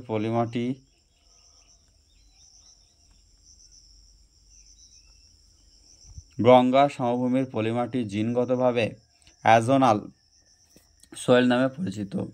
তারপরে হচ্ছে বিয়াস এবং রাভি, যেটা এর নদীর উর্বর যে বাড়ি সেটা হচ্ছে বিয়াস এবং রাভি। রাভি যেটা হচ্ছে আমাদের বিপাশা এবং ইরাবতী এই নদীর মাঝখানে যে দোয়াব দেখা যায় সেটাকেই বলা হয় থাকে সেই দোয়াব অঞ্চল বাড়ি দোয়াব নামে পরিচিত। খাদার হচ্ছে নবীন এবং বন্যায় নবীন পলিগঠিত মৃত্তিকাকে খাদার বলা হয় এবং প্রাচীন পলিগঠিত মৃত্তিকাকে ভাঙার বলা হয়। রেগুর মাটি বা কালো সয়েল বা ব্ল্যাক সয়েল বা কটন সয়েল যেটা তুলো চাষের জন্য খুবই অনুকূল। মোটামুটি আমাদের দক্ষিণ ভারতের মহারাষ্ট্র, কর্ণাটক এবং তেলেঙ্গানা এই সমস্ত ব্যাসল্ট শিলায় গঠিত যেটা চুনের পরিমাণ বেশি থাকায় এই কৃষ্ণ মৃত্তিকা যেটা সেটা ব্ল্যাক সয়েল নামেও পরিচিত। ভারতবর্ষের সর্বাধিক এলাকা কভার করা হচ্ছে পলিমাটি দ্বারা এবং ভারতবর্ষের সর্বাধিক এলাকা ভারতের কথা বলছে সবথেকে বেশি রয়েছে পলিমাটি। পলিমৃত্তিকা উত্তরে সমভূমি, দক্ষিণ উপত্যকায় বিস্তৃত এবং ভারতের মোট এলাকার প্রায় 40% বা তার বেশি জুড়ে রয়েছে পলিমৃত্তিকা বা অ্যালুভিয়াল সয়েল। অ্যালুভিয়াল সয়েল রয়েছে ভারতবর্ষের সবথেকে বেশি অঞ্চল জুড়ে এবং রেড সয়েল বা লোহিত মৃত্তিকা যেটা এটা সাধারণত দাক্ষিণাত্যের মালভূমি অঞ্চল এবং ছোটনাগপুর মালভূমি অঞ্চল, মূলত মালভূমি অঞ্চলে বা প্লেটু রিজিয়নে রেড সয়েল বা লোহিত সাগর বা লাল মৃত্তিকা দেখা যায়। ভারতের ল্যাটেরাইট মাটিতে লাল রঙের হওয়ার কারণ হচ্ছে লৌহ সমৃদ্ধ বা ফেরাস অক্সাইডের উপস্থিতির জন্য। উপদ্বীপীয় মালভূমি বা পেনিনসুলার প্লেটুর কৃষ্ণ মৃত্তিকা বা যেটা ডেকান ট্রাফ নামেও পরিচিত। রেগুর মৃত্তিকা বা কৃষ্ণ মৃত্তিকা নামে পরিচিত। রেগুর সয়েল বা কটন সয়েল নামে পরিচিত। রেগুর মৃত্তিকার সৃষ্টি হয় ব্যাসল্ট শিলা থেকে। রেগুর মৃত্তিকার সৃষ্টি হয় ব্যাসল্ট শিলা থেকে, যেটা হচ্ছে আমাদের ডেকান ট্রাপ অঞ্চল বা দাক্ষিণাত্য অঞ্চলে এই শিলার প্রাধান্য দেখা যায়, যেখানে রেগুর মৃত্তিকার সৃষ্টি হয়। কালো সুতির মাটির জন্য প্রচলিত নামও রেগুর মৃত্তিকা বা ব্ল্যাক সয়েল বা কটন সয়েল। কৃষ্ণ মৃত্তিকা দাক্ষিণাত্যের লাভা মালভূমি অঞ্চলে ব্যাসল্ট শিলায় গঠিত কৃষ্ণ মৃত্তিকা দেখা যায়। এই মাটি রেগুর বা কৃষ্ণ কার্পাস চাষের জন্য বিখ্যাত, যেটা তুলা বাচ্ছে কার্পাস এই মৃত্তিকা খুবই গুরুত্বপূর্ণ ভূমিকা রোল প্লে করে। মহারাষ্ট্রের কালো মাটিকেই বলা হয়ে থাকে রেগুর। মেনলি দক্ষিণ ভারতে ব্যাসল্ট শিলায় গঠিত ডেকান ট্রাপ অঞ্চলে। ভারতবর্ষের পশ্চিমবঙ্গ উপকূলীয় রাজ্যের মাটির ক্ষয় সবচেয়ে হয়ে থাকে উদ্বেগজনক। ভারতের উচ্চ গঙ্গ সমভূমি ভূর হলো বায়ুপ্রবাহ দ্বারা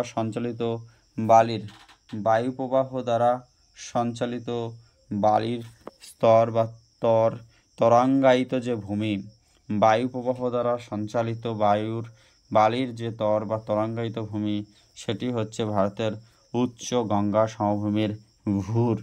তারপর হচ্ছে কেরলার পিটি মাটি নামে পরিচিত হচ্ছে করিঙ্গা ম্যানগ্রোভ অবস্থিত অন্ধ্রপ্রদেশে। ভারতের তুলা সবচেয়ে ভালো হয় কালো মাটিতে বা ব্ল্যাক সয়েলের মধ্যে। নেক্সট হচ্ছে কালো লাভা মাটিতে তুলা ভালো জন্মায়, যাকে বলা হয় রেগুর। নদীর মধ্যে রয়েছে যেটা কৃষ্ণা নদীর উৎপত্তিস্থল হচ্ছে পশ্চিমঘাট পর্বতমালা। কৃষ্ণ নদীর উৎপত্তিস্থল পশ্চিমঘাট পর্বতমালা। কৃষ্ণা নদীটি বঙ্গোপসাগরে পতিত হয়েছে। কৃষ্ণা নদীর উপনদীগুলির মধ্যে রয়েছে তুঙ্গাভদ্রা নদী, কয়না নদী, ভীমা, মালপ্রভা, ঘাটপ্রভা, ইয়েরলা, ওয়ার্না, ডিন্ডি, মুসি এবং দুধগঙ্গা। মুসি নদীর তীরে রয়েছে হায়দ্রাবাদ শহরটি। এগুলি হচ্ছে সব কৃষ্ণা নদীর উপনদী, যার মধ্যে তুঙ্গাভদ্রা নদী রয়েছে, কয়না নদী রয়েছে, ভীমা, মালপ্রভা, ঘাটপ্রভা, ইয়েরলা, ওয়ার্না, ডিন্ডি, মুসি এবং দুধগঙ্গা। এই সবই কৃষ্ণা নদীর উপনদী। সিন্ধু নদীগুলি আরব সাগরে পতিত হয়েছে। কর্কটক্রান্তির রেখার উত্তরে সিন্ধু নদী অবস্থিত, কর্কটক্রান্তি রেখার উত্তরে বা উপরে। সিন্ধুর উপনদীগুলি হচ্ছে, বাম দিকের উপনদীর মধ্যে রয়েছে চন্দ্রভাগা, শতদ্রু, বিপাশা, ইরাবতী, বিতস্তা, দ্রাস, সরু নদী, কৃষ্ণ গঙ্গা নদী এবং জান্সকার নদী। সিন্ধু নদীর বাম দিকের যে সমস্ত উপনদীগুলি রয়েছে এগুলো হচ্ছে ঝিলাম, বিয়াস, রাভি, সুতলেজগুলি। চেনাব, চন্দ্রভাগা রয়েছে, ইরাবতী রয়েছে, বিপাশা রয়েছে। চন্দ্রভাগা, ইরাবতী, বিপাশা, তারপর হচ্ছে ঝিলাম, বিতস্তা সেটা হচ্ছে, তারপর হচ্ছে শতদ্রু, সুতলেজ, এই পাঁচটি। তার সাথে দ্রাস, সরু, কৃষ্ণগঙ্গা এবং জান্সকার। তারপর হচ্ছে ডান দিকের উপনদীর মধ্যে পড়ে গিলগিট নদী, যেটা হচ্ছে পাকিস্তান অকুপাইড কাশ্মীরের উপর দিয়ে প্রবাহিত হয়েছে। তারপর হচ্ছে কাবুল নদী রয়েছে, যেটা আফগানিস্তানে, এবং শোক নদী রয়েছে, কররাম নদী এবং গোমাল নদী রয়েছে, কররাম নদী রয়েছে, শোক নদী রয়েছে, গিলগিট এবং কাবুল। এই নদীগুলি সবই সিন্ধুর ডান তীরের উপনদী। ভাগীরথী এবং অলকানন্দা মিলিত হয়ে তৈরি করেছে দেবপ্রয়াগ, এবং ভাগীরথী ও অলকানন্দা মিলিত হয়ে রয়েছে দেবপ্রয়াগ। অলকানন্দা মন্দাকিনী পরিণত করেছে রুদ্রপ্রয়াগ। ভাগীরথী হচ্ছে দেবপ্রয়াগ। এবং ব্রহ্মপুত্র নদের উৎপত্তি কৈলাস রেঞ্জের চেমায়ংদং হিমবাহ। ব্রহ্মপুত্র নদের উৎপত্তি হচ্ছে কৈলাস রেঞ্জের চিমায়ংদং হিমবাহ থেকে, সেটা হচ্ছে ব্রহ্মপুত্র নদের উৎপত্তি হচ্ছে কৈলাস রেঞ্জের চিমায়ংদং হিমবাহ। সুন্দরবন বদ্বীপ দুটি নদী দ্বারা সৃষ্ট, একটি হচ্ছে গঙ্গা, অন্যটি হচ্ছে ব্রহ্মপুত্র। সুন্দরবন দুটি নদী দ্বারা সৃষ্ট, একটি গঙ্গা এবং অপরটি হচ্ছে ব্রহ্মপুত্র। ব্রহ্মপুত্র নদীটি নামচা বারোয়াতে উল্টো বা ইউ আকৃতির বাঁক নিয়ে ভারতে প্রবেশ করেছে, কোথায়? অরুণাচল প্রদেশ দিয়ে। ইয়াংলো জাম্বো নামে ব্রহ্মপুত্র নদীটি পরিচিত। ইয়াংলো জাম্বো তিব্বতে এই নামে পরিচিত। মিসিসিপি বদ্বীপ হলো মোহনা বদ্বীপ, যেটা মিসিসিপির বদ্বীপ হচ্ছে মোহনা বদ্বীপ।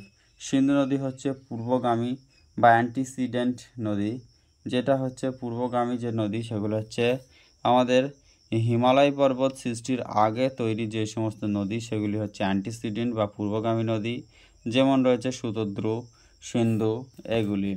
তারপর আমরা দেখে নেব সিন্ধু, সাংপো, অরুণাচল, সিন্ধু, সাংপো, তারপরে রয়েছে সেটা হচ্ছে সিন্ধু রয়েছে, সাংপো রয়েছে, সুতলেজ হচ্ছে পুরোগামী নদীর সাধারণ উদাহরণ।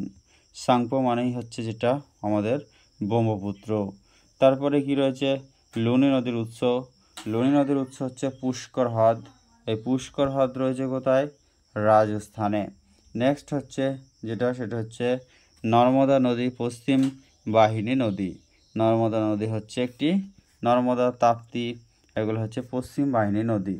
এর পরবর্তী আমরা দেখে নেব অমরকণ্টক পাহাড় দুটি ভিন্ন দিকে পশ্চিম এবং পূর্ব দিকে প্রবাহিত হয়ে দুটি নদীর উৎস, যথা হচ্ছে অমরকণ্টক পাহাড় থেকে উৎপত্তি লাভ করেছে নর্মদা, যারা পশ্চিম দিকে প্রবাহিত হয়েছে, এবং মহানদী, যেটা পূর্ব দিকে উড়িষ্যাতে ভারতের বৃহত্তম বাঁধ নির্মাণ করেছে হীরাকুঁদ।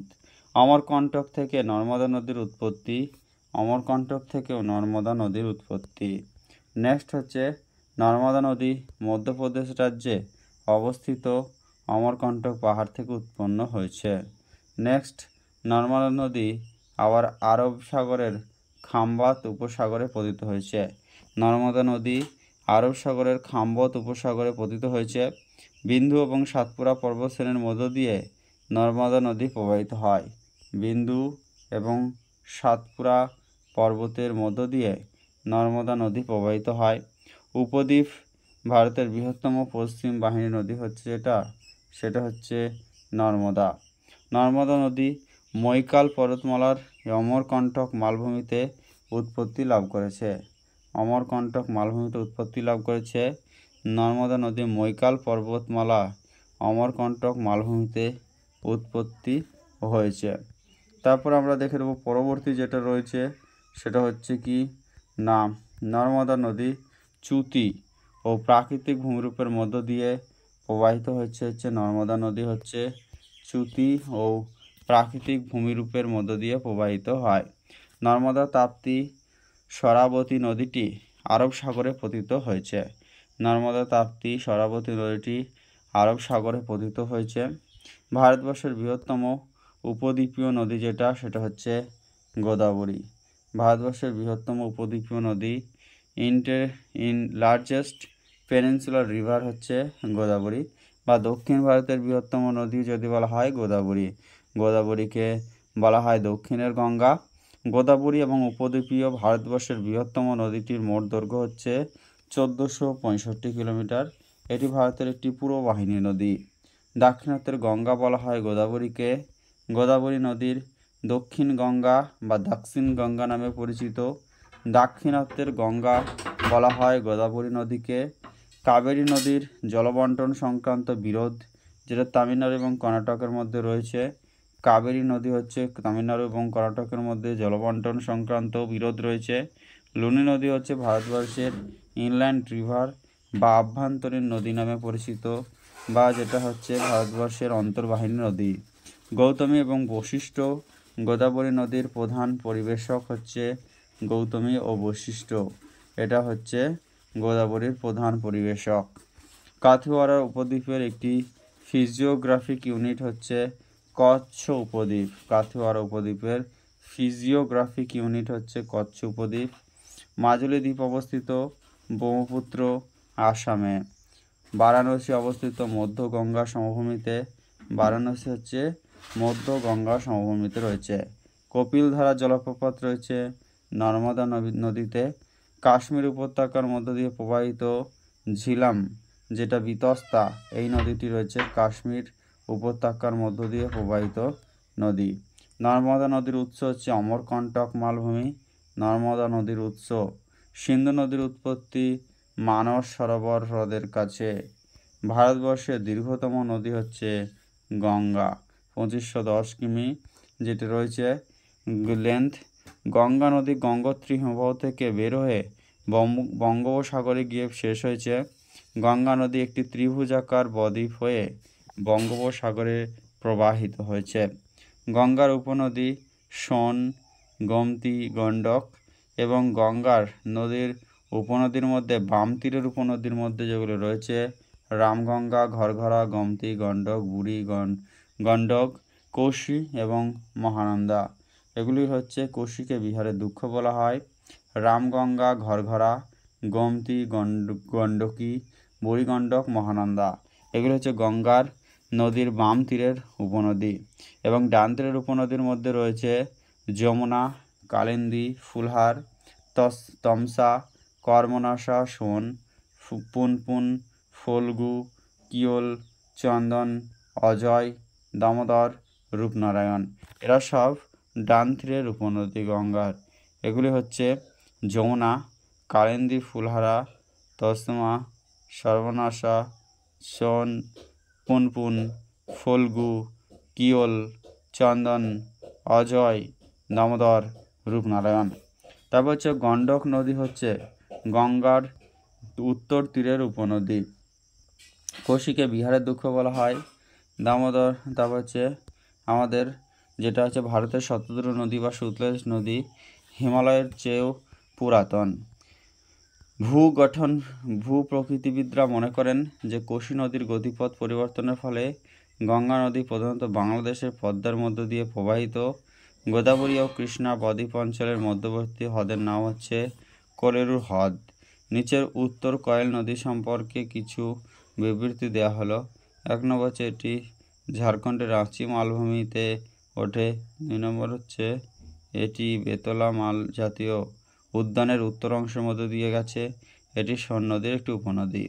এইগুলি হচ্ছে সব কোয়েল নদী সম্পর্কে সঠিক বিবৃতি। এটি ঝাড়খণ্ডের মালভূমিতে অঞ্চলের নদী এবং বেতলা জাতীয় উদ্যানের উত্তর অংশের উপর দিয়ে কোয়েল নদী গেছে এবং এটি সোন নদীর একটি উপনদী হচ্ছে কোয়েল নদী।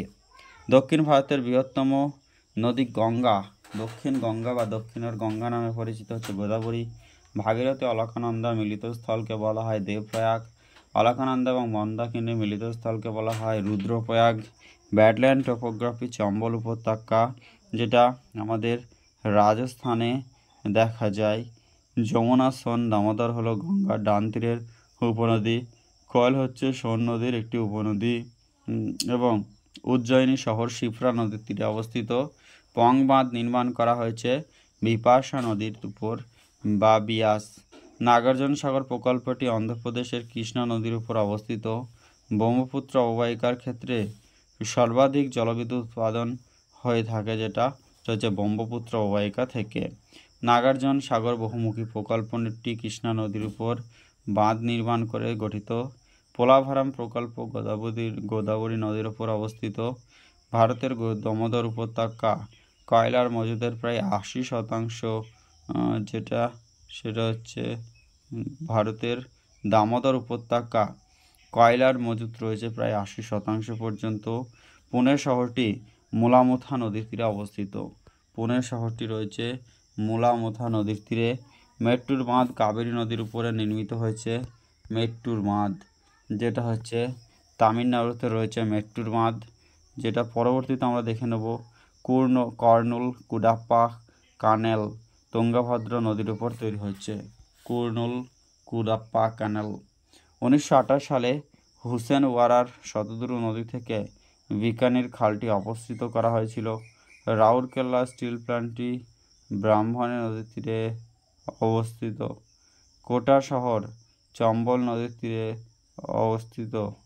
কোটা শহরটি রয়েছে চম্বল নদীর তীরে। নেক্সট হচ্ছে কোলেরু হ্রদ, গোদাবরী ও কৃষ্ণার মধ্যে অবস্থিত রয়েছে কোলেরু। গোদাবরী ও কৃষ্ণার মধ্যবর্তী স্থানে রয়েছে কোলেরু হ্রদ। সমুদ্র এবং মহাসাগরের মতো দুটি বৃহৎ জলাশয়ের সংযোগকারী জলের একটি সরু পথকে স্ট্রেইট বলা হয়। সমুদ্র এবং মহাসাগরের মতো দুটি বৃহৎ জলাশয়ের সংযোগকারী সমুদ্রকে মহাসাগরের সাথে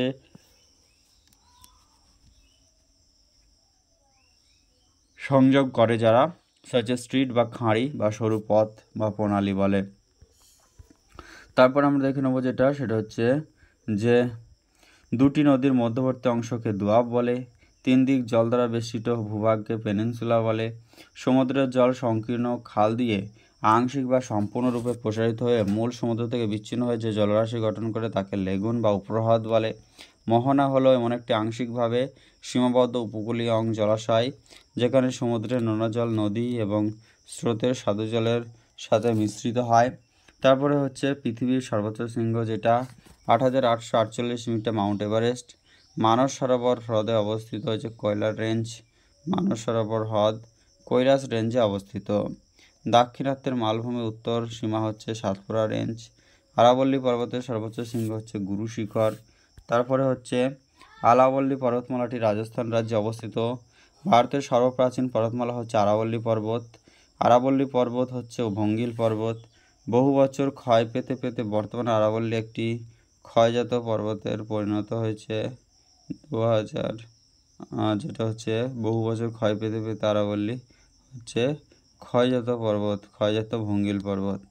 আরাবল্লী পর্বতশ্রেণী ভারতবর্ষের উত্তর পশ্চিম দিকে বিস্তৃত হয়ে যেটি প্রায় 692 অর্থাৎ 430 মাইল লম্বা।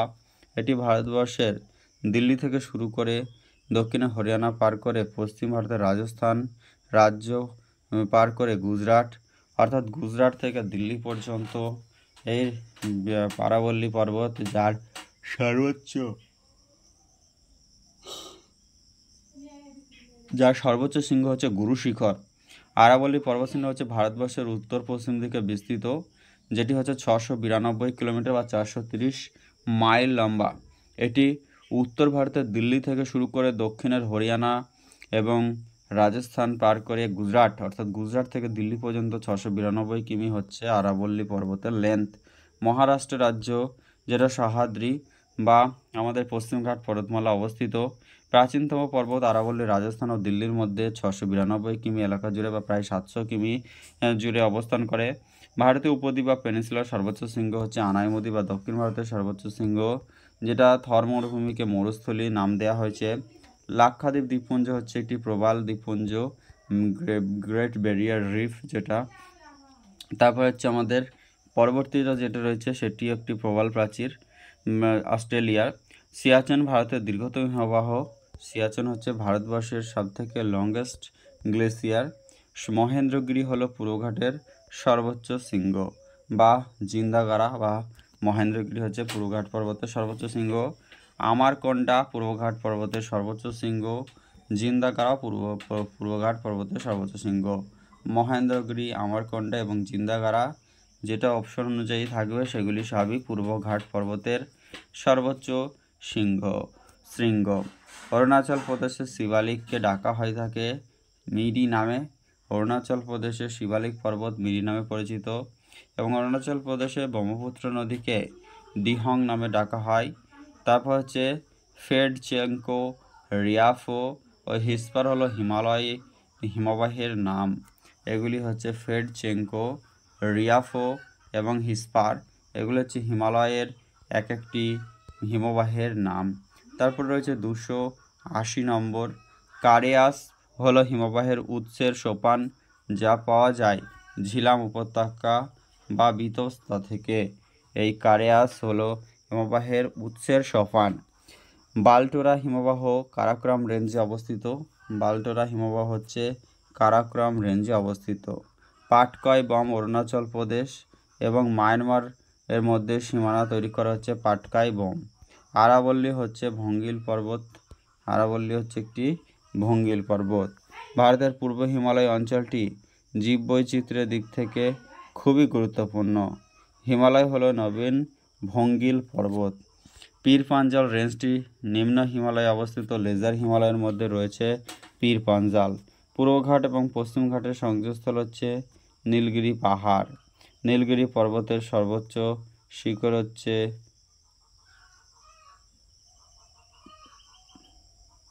নীলগিরি পর্বতের সর্বোচ্চ শৃঙ্গ হচ্ছে দোদাবেতা। পশ্চিম ঘাট পাহাড়ের দুটি ঢালে ভিন্ন ভিন্ন ধরনের গাছপালা রয়েছে। পশ্চিম ঘাট পাহাড়ের দুটি ঢালে ভিন্ন ভিন্ন, এটা হচ্ছে ভারতের একটি সবথেকে গুরুত্বপূর্ণ বায়োডাইভার্সিটিক্যাল হটস্পট। ছোটনাগপুর মালভূমি প্রাথমিকভাবে গঠিত গ্রানাইট ও নিস শিলার আর্কিয়ান শিলা দ্বারা। গ্রানাইট ও নিস ইত্যাদির আর্কিয়ান শিলা দ্বারা কিন্তু ছোটনাগপুর মালভূমি প্রধানত সৃষ্টি বা গঠিত। ভারতের সর্বোচ্চ শৃঙ্গ বা কেটু বা গডিন অস্টিন। ভারতের মায়ানমারের লুসাই পর্বত অবস্থিত। মায়ানমারের লুসাই পর্বত রয়েছে মায়ানমার এবং ভারতের মধ্যে, যেটা লুসাই পর্বত। আন্দামান দ্বীপের সর্বোচ্চ শৃঙ্গ হচ্ছে স্যারেল পিক। ব্যারেন দ্বীপ হচ্ছে ভারতের একমাত্র সক্রিয় আগ্নেয়গিরি। দক্ষিণ থেকে উত্তর হিমালয় রেঞ্জের সঠিক ক্রম হচ্ছে, দক্ষিণ থেকে যদি সাজানো হয় সেটা পীর পাঞ্জাল অর্থাৎ একেবারে লিজার হিমালয়, তারপরে রয়েছে আমাদের জাস্কার রেঞ্জ, তারপরে হচ্ছে লাদাখ এবং একেবারে উপরে রয়েছে কারাকোরাম। এবং যদি উত্তর থেকে দক্ষিণে সাজানো যায় তাহলে হচ্ছে কারাকোরাম, লাদাখ, পীর শিবালিক এবং নিচে হচ্ছে পীর পাঞ্জাল যেটা রয়েছে। তাহলে একেবারে আমাদের দক্ষিণ থেকে হচ্ছে পীর পাঞ্জাল, যেটা হচ্ছে লেজার হিমালয় অবস্থিত। তারপরে হচ্ছে জাস্কার, তারপরে রয়েছে যেটা হচ্ছে লাদাখ, জাস্কারের পর লাদাখের পর কারাকোরাম। পীর পাঞ্জাল, জাস্কার, লাদাখ, কারাকোরাম। সিয়াচেন হিমবাহ কারাকোরাম পরিসরে অবস্থিত। কারাকোরামের মধ্যে রয়েছে সিয়াচেন। পূর্বঘাটের সর্বোচ্চ শৃঙ্গ হচ্ছে জিন্দাগারা। কাশ্মীর উপত্যকার জাস্কার ও পীর পাঞ্জাল রেঞ্জের মধ্যে কাশ্মীরের যে উপত্যকা বা কাশ্মীর ভ্যালি, সেটা জাস্কার এবং পীর পাঞ্জালের মাঝখানে রয়েছে। ভারতের বৃহত্তম হিমবাহ হচ্ছে সিয়াচেন। হিমালয়ের সমান্তরাল ভঙ্গিল রেঞ্জ দ্বারা গঠিত, যার মধ্যে প্রাচীনতম রেঞ্জটি হলো গ্রেট হিমালয় রেঞ্জ। মহাদেও পাহাড় দক্ষিণ ভারতের মধ্যপ্রদেশ রাজ্যের সাতপুরা রেঞ্জের উত্তর অংশে অবস্থিত বেলে পাথর পাহাড়। পশ্চিমবঙ্গের সর্বোচ্চ শৃঙ্গ হচ্ছে সান্দাকফু। আন্দামান নিকোবর দ্বীপপুঞ্জের সর্বোচ্চ শৃঙ্গ হচ্ছে স্যাডেল পিক। ভারতবর্ষের জলবায়ু বর্ণনা করতে ব্যবহৃত সাধারণ শব্দ ক্রান্তীয় মৌসুমী জলবায়ু। এল নিনো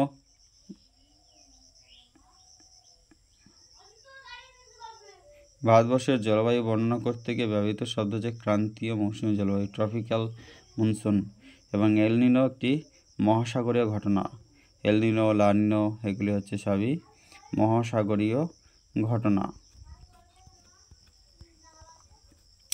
এল নিনো এবং লা নিনো প্রশান্ত মহাসাগরের জলবায়ু নিদর্শন, যা বিশ্বব্যাপী আবহাওয়াকে প্রভাবিত করে থাকে। এল নিনো এবং লা নিনো একটি হচ্ছে শিশু খ্রিস্ট এবং হচ্ছে যেটা হচ্ছে আমাদের ভারত মহাসাগরীয় বা ভারতীয় অঞ্চলের যেটা কি করে থাকে, মানে জলবায়ু বা সেই বিষয়টিকে নিয়ন্ত্রণ করে। প্রশান্ত মহাসাগরে এল নিনো ভারতীয় মহাসাগরে বৃষ্টিপাতে হ্রাস ঘটায়। যদি প্রশান্ত মহাসাগরে এল নিনো তৈরি হয় তাহলে ভারতীয় যে মৌসুমী বৃষ্টিপাত সেটা কমে যায়। পশ্চিম রাজস্থানের শুষ্ক অঞ্চলে বৃষ্টিপাত 25 সেন্টিমিটার বা 20 সেমি কম হয়ে থাকে শুষ্ক অঞ্চলে। ঠান্ডা আবহাওয়ার বৃষ্টি ঋতুর কারণ এবং পশ্চিমী ঝঞ্ঝা, এগুলি হচ্ছে ঠান্ডা আবহাওয়া। ঠান্ডা আবহাওয়ার জন্য কি হয়, কারণ ঋতুর পশ্চিমী ঝঞ্ঝা, ঠান্ডা আবহাওয়ার সৃষ্টি বৃষ্টি এবং ঋতুর কারণে হচ্ছে পশ্চিমী ঝঞ্ঝা। যেটা লাদাখ মালভূমিতে যে বৃষ্টিপাতের কারণে সবচেয়ে বেশি মৃত্যু ঘটে সেটা হচ্ছে মেঘফাটা বৃষ্টি, ক্লাউড বার্স্টস। তারপর হচ্ছে মধ্য জুন সেপ্টেম্বর, যেটা ভারতের দক্ষিণ পশ্চিম মৌসুমী বায়ু প্রবাহিত হয়। ভারতের রাজস্থান রাজ্যে বৃষ্টিপাতের সর্বাধিক বার্ষিক পরিবর্তন লক্ষ্য করা যায়।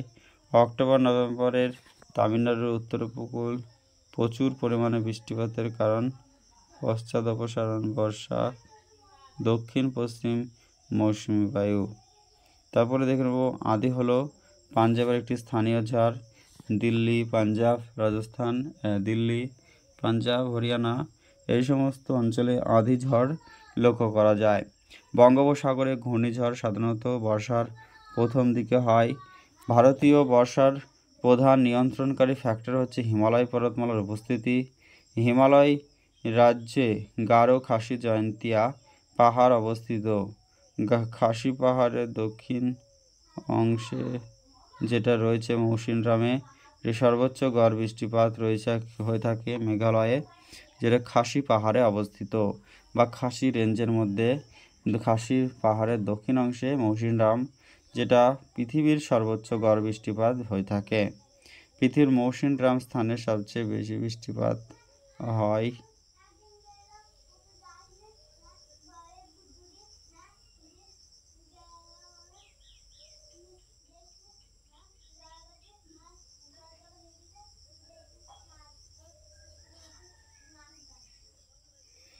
উপদ্বীপীয় ভারতের পশ্চিম উপকূলে শৈলক্ষেপ বৃষ্টিপাত হয়ে থাকে।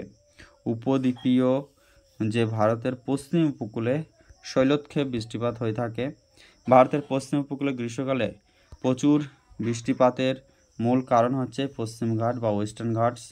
ভারতের মেঘালয় রাজ্যের মৌসিনরাম শহরে সবচেয়ে বেশি বৃষ্টিপাত হয়। লেহ স্থানে বর্ষা ঋতুতে সবচেয়ে কম পরিমাণে বৃষ্টিপাত হয়। কেরালা এবং কর্ণাটকে প্রাক মৌসুমীর বর্ষণ ম্যাঙ্গো শাওয়ার নামে পরিচিত। কেরালা কর্ণাটকে প্রাক মৌসুমী বর্ষণকে ম্যাঙ্গো শাওয়ার্স বলা হয়। তারপর হচ্ছে কর্ণাটকে যেটা কফি শাওয়ার্স বলা হয়। ভারতের পশ্চাৎ অপসারণ বা রিট্রেটিং মনসুনস অক্টোবর নভেম্বর মাসে হয়ে থাকে প্রত্যাবর্তন মৌসুমী বায়ুর জন্য। 5 থেকে 10 জুনের মধ্যে সমগ্র ভারতের দক্ষিণ পশ্চিম মৌসুমী বায়ু সেটা প্রবেশ করে। তারপরে হচ্ছে কেরালার দক্ষিণ পশ্চিম মৌসুমী বায়ুর বৃষ্টিপাত প্রাপ্ত ভারতের প্রথম রাজ্য। ভারতের কেরল রাজ্যে দক্ষিণ পশ্চিম মৌসুমী বায়ু থেকে প্রথমে বৃষ্টিপাত শুরু হয়। দক্ষিণ পশ্চিম মৌসুমী বায়ু থেকে প্রাপ্ত বৃষ্টিপাত মৌসুমী, এটা জুন এবং সেপ্টেম্বরের মধ্যে যেটা ঘটে থাকে সেটা হচ্ছে দক্ষিণ পশ্চিম মৌসুমী বায়ু যদি প্রাপ্ত বৃষ্টিপাত মৌসুমি, এটি জুন ও সেপ্টেম্বরের মধ্যে ঘটে। ভারতের সর্বোচ্চ বৃষ্টিপাতের প্রাথমিক কারণ হচ্ছে দক্ষিণ পশ্চিম মৌসুমি বায়ুর জন্য। ম্যানোগ্রোভ বনভূমির গাছগুলি হচ্ছে গরান, গেওয়া, সুন্দরী। এগুলি ম্যানোগ্রোভ অরণ্য নদীর বদ্বীপ অঞ্চল এবং অন্যান্য নিচু স্থান যেখানে সাগরের নোনা জল প্রবেশ করে সেই সব অঞ্চলে যে বনভূমি সৃষ্টি হয় তাকে ম্যানোগ্রোভ বলে, যেমন সুন্দরী, গরান, গেওয়া, হেতাল, কেওয়া, গোলপাতা প্রভৃতি। গরান, গেওয়া, সুন্দরী প্রভৃতি উদ্ভিদের শ্বাসমূল বা এরিয়াল রুট দেখতে পাওয়া যায়। ভারতের উত্তরাখণ্ড রাজ্যে ভ্যালি অফ ফ্লাওয়ার্স অবস্থিত। ভারতের বৃহত্তম বাঘ সংরক্ষণ বন রয়েছে অন্ধ্রপ্রদেশে নাগার্জুন সাগর শ্রীশৈলম। বৃহত্তম ব্যাঘ্র সংরক্ষণ বন হচ্ছে অন্ধ্রপ্রদেশের নাগার্জুন সাগর শ্রীশৈলম ব্যাঘ্র প্রজেক্ট। ভারতের বেশিরভাগ অংশ জুড়ে রয়েছে ক্রান্তীয় পর্ণমোচী অরণ্য। ভারতবর্ষের উত্তর পূর্বের রাজ্যগুলিতে ক্রান্তীয় চিরহরিৎ উদ্ভিদ সর্বাধিক দেখতে পাওয়া যায়। ক্রান্তীয় চিরহরিৎ বন বা ট্রপিক্যাল এভারগ্রিন ফরেস্ট ভারতের উত্তর পূর্ব অঞ্চল, আন্দামান নিকোবর এবং পশ্চিমঘাট অংশে রয়েছে। ভারতের পূর্ব হিমালয়ে কমলালেবু চাষ সবচেয়ে ভালো হয়। ভারতের বন গবেষণা কেন্দ্র রয়েছে দেরাদুনে। শাল হলো এক প্রকার পর্ণমোচী গাছ। নিম হচ্ছে ক্রান্তীয় শুষ্ক চিরহরিৎ গাছ। ক্রান্তীয় শুষ্ক চিরহরিৎ গাছ।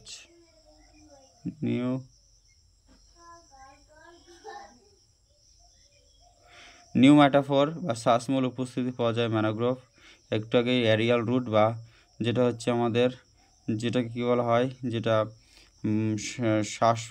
শ্বাসমূল বা এরিয়াল রুট সেটা দেখা যায় হচ্ছে, যেটা হচ্ছে সুন্দরী, গরান, গেও মানে হচ্ছে আমাদের ম্যানোগ্রোভ অরণ্যে সে ঠেসমূল এবং শ্বাসমূল এই দুটিই দেখা যায়।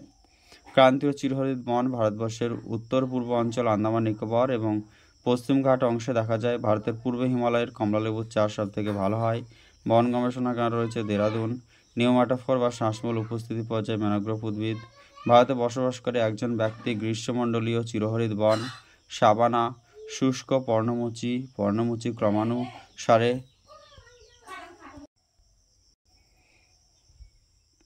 ভারতে বসবাস করে একজন ব্যক্তি গ্রীষ্মমণ্ডলীয় চিরহরিৎ বন, সাভানা, শুষ্ক পর্ণমোচী ক্রমানুসারে নিচের প্রাকৃতিক গাছপালা দেখছেন।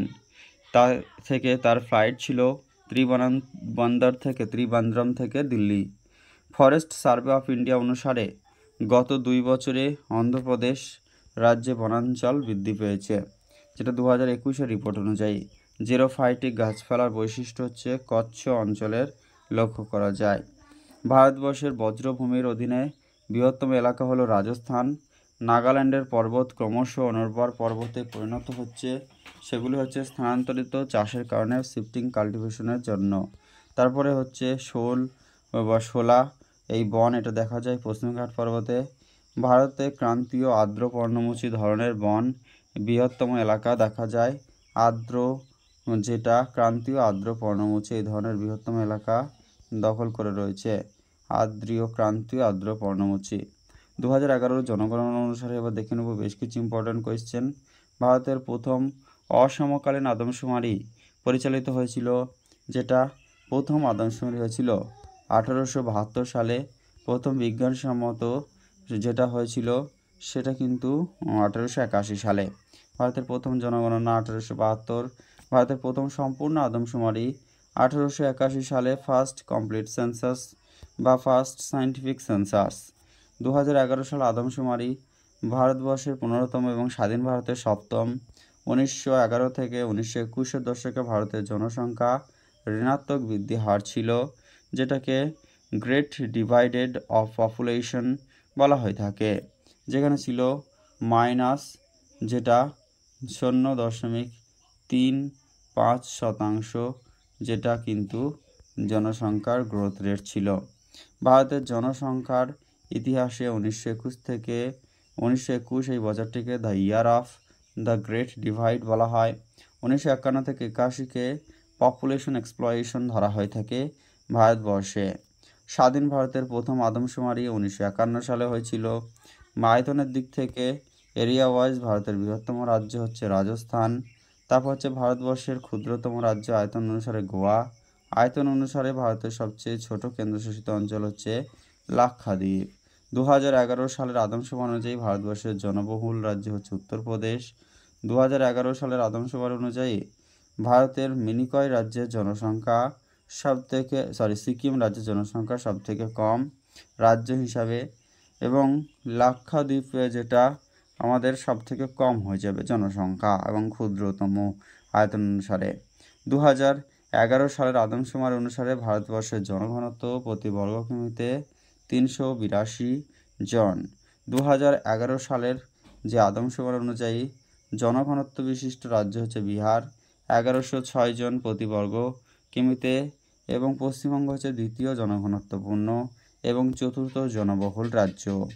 2011 সাল আদমশুমারি অনুযায়ী সর্বনিম্ন জনঘনত্ব রয়েছে অরুণাচল প্রদেশ 17 জন প্রতি বর্গ কিমিতে।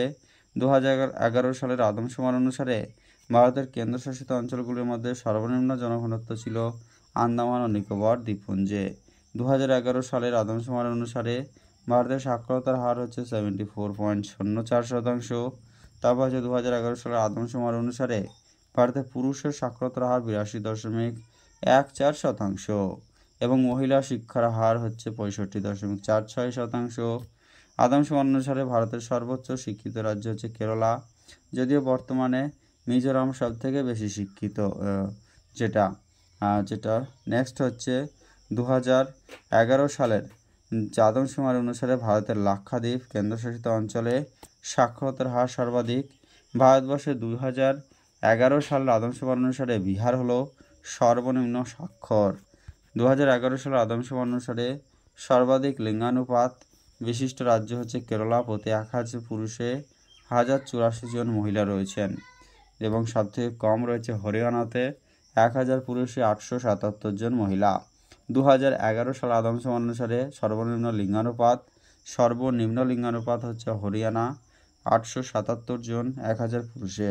ভারতে 2011 সাল আদমশুমারি অনুসারে দমন-দিউ রাজ্য কেন্দ্রশাসিত অঞ্চলের লিঙ্গানুপাত সবচেয়ে কম, 1000 পুরুষে 618 জন মহিলা রয়েছেন দমন-দিউয়ে। এবং সবথেকে যেটা 1991 সালে আদমশুমারির সর্বনিম্ন লিঙ্গানুপাত রেকর্ড করা হয়েছিল চণ্ডীগড়ে। 1990 থেকে 99 সালে জনসংখ্যার গড় বার্ষিক বৃদ্ধির হার ছিল 2.2%।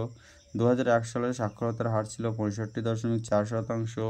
2001 সালে জনগণনা অনুসারে জনসংখ্যার লিঙ্গানুপাত ছিল 933 জন। নেক্সট হচ্ছে 2001 সালে নারী সাক্ষরতার হার ছিল কেরালা। তপশিলি উপজাতি এসটি সংরক্ষণের অনুপাত সবচেয়ে বেশি মিজোরামে। নেক্সট হচ্ছে ভারতে 1961 থেকে 1971 দশকে জনসংখ্যা বৃদ্ধির স্বাভাবিক হার ছিল সবচেয়ে বেশি। জনসংখ্যার ঘনত্ব সবচেয়ে বেশি বিহার। 2011 জনগণনা অনুযায়ী 1106। 2001 সালের আদমশুমারি অনুযায়ী ভারতের লিঙ্গানুপাত প্রতি 1000-এ 933 জন বর্তমানে। নেক্সট হচ্ছে আমরা দেখে নেব 1991 থেকে 2000 সালের মধ্যে বার্ষিক বৃদ্ধির হার ছিল 1.93%। 2011 সাল আদমশুমারি অনুযায়ী ভারতের সর্বনিম্ন সাক্ষরতার হার হচ্ছে বেশি, যেটা সর্বনিম্ন সাক্ষরতার হার আদমশুমারি অনুযায়ী 2011 আদমশুমারি ভারতের সর্বনিম্ন সাক্ষরতার হার রয়েছে বিহারে। 2011 সালের আদমশুমারি অনুসারে লিঙ্গানুপাত হলো 943 বা 945 জন প্রতি 1000 পুরুষে, এবং একটি উচ্চ জন্মহারের সঙ্গে যুক্ত করা হয় কম নারী শিক্ষার হারকে। ভারতবর্ষে হরিয়ানা রাজ্যে পুরুষ ও মহিলা অনুপাত নারীর বিপরীত প্রতিকূলতাকে ঝুঁকে আছে। সর্বশেষ জনসংখ্যা শুমারি করা হয়েছিল 2011-তে 15তম। 2001 সালে আদমশুমারি মধ্যপ্রদেশকে বিভক্ত হয়ে মধ্যপ্রদেশ ছত্তিশগড় রাজ্য গঠিত হয়েছে। 2011 সালে আদমশুমারিতে সবচেয়ে ঘনবসতিপূর্ণ ভারতীয় রাজ্য হচ্ছে বিহার। 2011 সালে আদমশুমারি অনুযায়ী অরুণাচল প্রদেশ রাজ্যে জনঘনত্ব সবথেকে কম। 2011 সালের আদমশুমারি অনুসারে সর্বোচ্চ নগরায়িত রাজ্য হচ্ছে গোয়া। নাগাল্যান্ডের রাজ্যে 2001 থেকে 2011 সাল পর্যন্ত নেতিবাচক জনসংখ্যা বৃদ্ধি রেকর্ড হয়েছে। 2011 সালের মধ্যে আদমশুমারি অনুসারে ভারতের 35 বছরের কম বয়সী জনসংখ্যার ভাগ হচ্ছে 65%। এলাকা এবং জনসংখ্যার পরিপ্রেক্ষিতে ভারতের বৃহত্তম শহরের সমষ্টি মুম্বাই। আদমশুমারি 2011 অনুসারে ভারতের দ্বিতীয় সর্বাধিক জনবহুল জেলা হচ্ছে উত্তর 24 পরগনা। ভারতবর্ষে 2011 সালে আদমশুমারি অনুসারে পুডুচেরি কেন্দ্রশাসিত অঞ্চলের লিঙ্গানুপাত সবচেয়ে বেশি। তারপরে আমরা দেখে নেব পরবর্তী যেটা রয়েছে যে সময়ের ভারতের জনসংখ্যা বিস্ফোরণ ঘটেছিল 1961 থেকে 1981, এই সময় পপুলেশন এক্সপ্লয়টেশন, যেটা 1970 থেকে 1980 এই ডিকেডে জনসংখ্যা বৃদ্ধি ছিল 24.8% পর্যন্ত বা 66% পর্যন্ত। ভারতীয় জনসংখ্যার শেষ আদমশুমার অনুষ্ঠিত হয়েছিল 2011 সালে। ডেমোগ্রাফিক ডিভিডেন্ড হলো 16 থেকে 64 বছর বয়সী জনসংখ্যা বৃদ্ধি। ভারতের গোয়া রাজ্যে সর্বোচ্চ মাথাপিছু আয় রেকর্ড করা হয় গোয়া রাজ্যে। মানব সম্পদের মান সবচেয়ে কম উত্তরপ্রদেশ, বিহার, মধ্যপ্রদেশ, রাজস্থান। ভারতের লাক্ষাদ্বীপ চারপাশে বেশি প্রবাল পাওয়া যায়। তপশিলি উপজাতির জনসংখ্যা অনুপাত সবচেয়ে বেশি। তারপরে রয়েছে তপশিলি উপজাতির সংখ্যার অনুপাত সবচেয়ে বেশি হচ্ছে মিজোরাম, প্রায় 94% পর্যন্ত। 2001 সালে ভারতের মিলিয়ন জনসংখ্যা বিশিষ্ট শহরের সংখ্যা 35টি। মিলিয়ন জনসংখ্যা বিশিষ্ট শহরের সংখ্যা 35টি। একটি মহাপৌরপুঞ্জ বা মেগালোপলিস জনসংখ্যা কমপক্ষে 10 লক্ষ হয়ে থাকে। মেগালোপলিস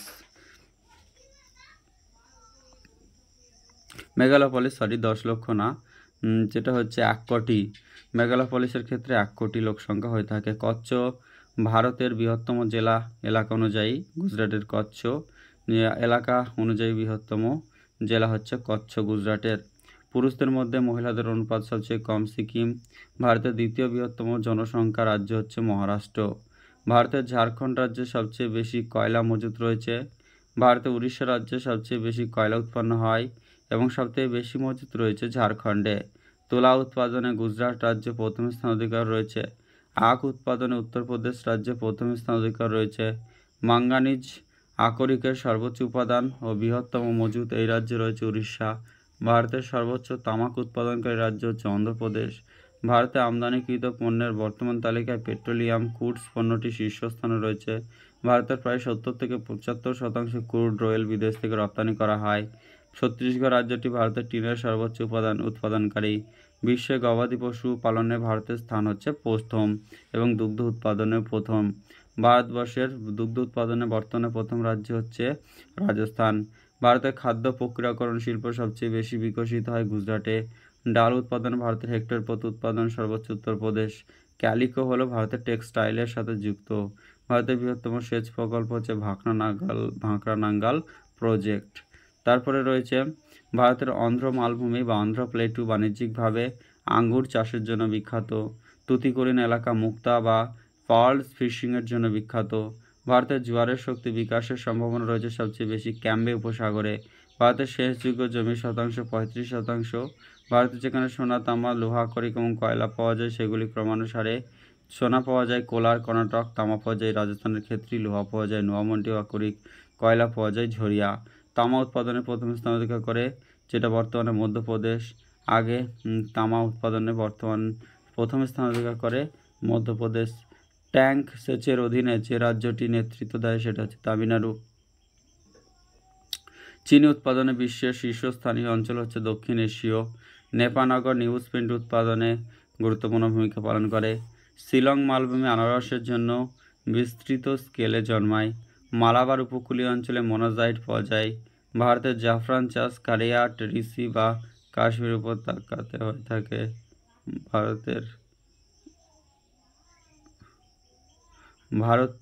যেটা উত্তর ভারতের জাফরান চাষটা হয়ে থাকে কারিয়া উপত্যকা বা কাশ্মীর উপত্যকাতে, এবং উত্তরপ্রদেশ রাজ্যের প্রধান ফসল হিসেবে আখ পাওয়া যায় বা আখ উৎপাদনে উত্তরপ্রদেশ প্রথম, কিন্তু চিনি উৎপাদনে মহারাষ্ট্র।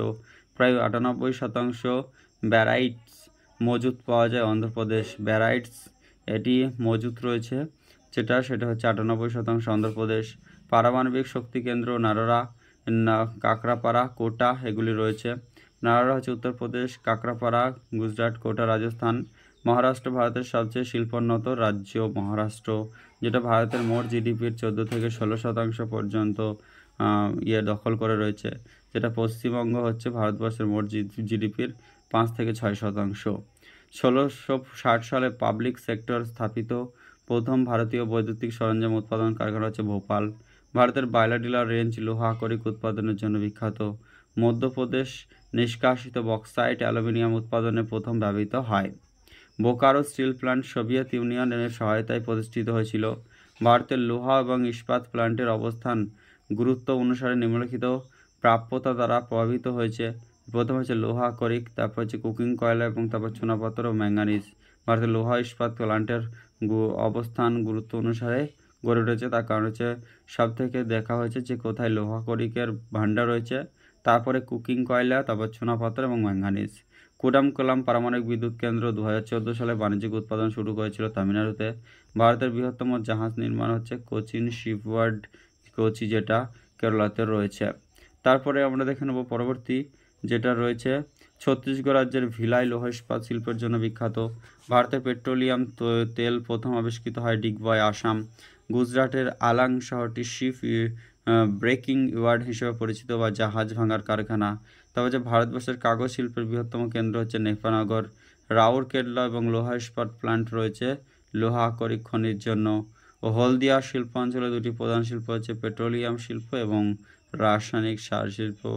পেট্রোলিয়াম শিল্প, রাসায়নিক সার শিল্প। দক্ষিণ ভারতের আদিবাসীরা হলো প্রোটো অস্ট্রেলয়েড। রাস্তার সর্বোচ্চ দৈর্ঘ্যের রাজ্যটি হলো সবচেয়ে বেশি দৈর্ঘ্যের লংগেস্ট রোড রয়েছে বেশি মাত্রায় মহারাষ্ট্র। পৃথিবীর সর্বোচ্চ মাধ্যাকর্ষণ বাঁধ বা গ্র্যাভিটি ড্যাম হচ্ছে ভাকরা। যোধপুর এবং জয়সলমীরের উন্নয়ন সৌরশক্তির আদর্শ স্থান। যোধপুর এবং জয়সলমীর হলো সৌরশক্তির আদর্শ স্থান। হামলাটেড গ্রামীণ বসতির বৈশিষ্ট্য হচ্ছে মধ্যপ্রদেশ। আন্দামান দ্বীপপুঞ্জ জারোয়ারা বসবাস করে। তারপরে হচ্ছে টিপাম বেলে পাথর পাওয়া যায় আসাম। ওএনজিসি নামে oil and natural gas corporation অবস্থিত। তারপর হচ্ছে চতুর্ভুজ বা সোনালী চতুর্ভুজ হচ্ছে জাতীয় সড়ক উন্নয়ন প্রকল্প 2004 সালে যেটা হয়েছিল। গ্র্যান্ড ট্যাঙ্ক রোডকে NH2 বলা হয়ে থাকে বা গ্র্যান্ড ট্যাঙ্ক রোডের আরেকটা নাম হচ্ছে ন্যাশনাল হাইওয়ে 2। ভারতের প্রাচীনতম তৈলক্ষেত্র ডিগবয়। ভারতের বৃহত্তম বোম্বে হাই এবং বেসরকারি উদ্যোগে হচ্ছে আমাদের গুজরাটের যেটা রয়েছে জামনগর। ভারতের প্রথম পারমাণবিক কেন্দ্র তারাপুর, মহারাষ্ট্র। চার্নোকাইট হলো নীলগিরি নিস, সেটা হচ্ছে চার্নোকাইট। ক্যানেল হলো ভারতের সেচের দ্বিতীয় প্রধান উৎস। আগমা কৃষি পণ্যের সাথে সম্পর্কিত। রাসায়নিক সার ব্যবহার সবচেয়ে বেশি হচ্ছে পাঞ্জাবে। তারপর হচ্ছে নুনমতিতে সরকারি খাতের তেল শোধনাগার এই অবস্থানের জন্য পরিচিত। ভারতের জনসংখ্যা দারিদ্র্যসীমার নিচে 20% কম। ভারতের জন্মহার কমানোর জন্য অমর্ত্য সেন জোর দিয়েছিলেন নারী সাক্ষরতার উন্নতির প্রয়োজনে। জন্মহার কমানোর জন্য অমর্ত্য সেন জোর দিয়েছিলেন নারী সাক্ষরতার উন্নতির প্রয়োজনের উপরে। তারপরে রয়েছে শরাবতী জলবিদ্যুৎ প্রকল্প কর্ণাটকে রয়েছে। গুজরাটের কান্ডালা যেটা একমাত্র শুল্কমুক্ত বন্দর। Deendayal port trust. Satish Dhawan space centre Sriharikota অন্ধ্রপ্রদেশে রয়েছে 13 ডিগ্রি উত্তর অক্ষাংশে অবস্থিত। ভারতের কাগজ তৈরির জন্য সালাই কাঠ কাঁচামাল প্রচুর পরিমাণে ব্যবহৃত হয়। সালাই কাঠ। ভারতের পশ্চিম উপকূল বরাবর কৃত্রিম বন্দর নভসেবা বন্দর রয়েছে, যেটা ভারতের পশ্চিম উপকূল বরাবর কৃত্রিম বন্দর এবং প্রাকৃতিক পোতাশ্রয় হচ্ছে বিশাখাপত্তনম। কয়না মহারাষ্ট্র জলবিদ্যুৎ প্রকল্পে বিদ্যুৎ উৎপাদনের জন্য সবচেয়ে বেশি ইনস্টলেশন ক্ষমতা রয়েছে মেগাওয়াট, সেটা হচ্ছে মহারাষ্ট্রের কয়না। ভারতের তুলা চাষের জন্য সবচেয়ে বেশি আদর্শ হচ্ছে ডেকান প্লেটু বা ডেকান ট্রাফ অঞ্চল। তারপরে রয়েছে ভারতের উত্তর পূর্ব অংশে মোট চা উৎপাদনের প্রায় 3/4 উৎপন্ন হয় ভারতের উত্তর পূর্ব অংশে। দার্জিলিং চা হচ্ছে জগৎ বিখ্যাত। চা গবেষণাগার রয়েছে জোরহাট, টি বোর্ড রয়েছে কলকাতা।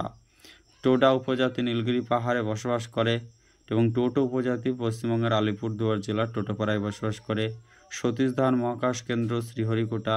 ভারতে যখন একটি নগর বসতি জনসংখ্যা 1 লক্ষ সেটা ছাড়িয়ে যায় তখন তাকে শহর বলে, আর যখন মেগালোপলিস হচ্ছে 1 কোটি। কয়না মহারাষ্ট্র জলবিদ্যুৎ উৎপাদনের জন্য সবচেয়ে বেশি ইনস্টলেশন ক্ষমতা রয়েছে। ভারত এবং বাংলাদেশের মধ্যে গঙ্গা জল চুক্তি 1996 সালে স্বাক্ষরিত হয়। বাংলাদেশ এবং ভারতের মধ্যে গঙ্গা জল চুক্তি 1996 সালে স্বাক্ষরিত হয়। শরাবতী জলবিদ্যুৎ প্রকল্প অবস্থিত কর্ণাটকে। ভারত বছরে 250 MMT পেট্রোলিয়াম পরিশোধন করে। ভারতীয় কয়লা বেশিরভাগই বিটুমিনাস।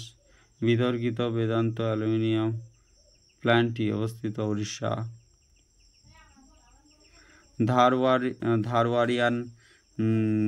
ধারওয়ারিয়ান যুগের গ্রানাইট ও উনিশ পাওয়া যায় দাক্ষিণাত্যের মালভূমিতে।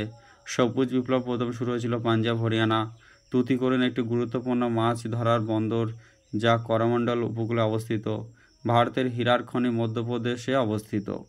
ইন্দিরা গান্ধী খাল কমান্ড এলাকায় প্রগতিশীল জলবদ্ধতা সমস্যাটির সম্মুখীন হয় না। সামাজিক বনায়ন প্রকল্প যেটা সোশ্যাল ফরেস্ট্রি ক্লাইমেট যেটা রয়েছে সেটা হচ্ছে প্রচার করেন ইউক্যালিপটাস রোপণ।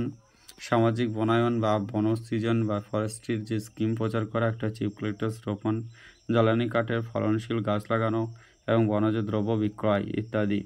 তারপর আমরা দেখে নেব পরবর্তী যেটা রয়েছে 498। ভারতের বেশিরভাগ পেট্রোলিয়াম শোধনাগার রয়েছে তৈলক্ষেত্রের অবস্থান, বন্দরের অবস্থান এবং পাইপলাইন টার্মিনাল অবস্থান অনুসারে। তামিলনাড়ুর একমাত্র রাজ্য যেখানে একাধিক বন্দর রয়েছে কারণ এখানে জলের গভীরতা বেশি। ভারতীয় আদমশুমারিতে মৌজা বলতে রাজস্ব গ্রাম সব থেকে রেভিনিউ ভিলেজ বা ক্ষুদ্র ইউনিট বলা হয়। শিলং মালভূমি মেঘালয় নামে পরিচিত। এসপি চ্যাটার্জি এই মেঘালয়ের নামকরণ করেছিলেন। ভারতে জোয়ার ভাটার শক্তি উৎপাদনের সবচেয়ে বড় সম্ভাবনা পাওয়া যায় গুজরাট উপকূল। ভারতের তামিলনাড়ু রাজ্যে বায়ু শক্তির সবচেয়ে বেশি স্থাপনা রয়েছে।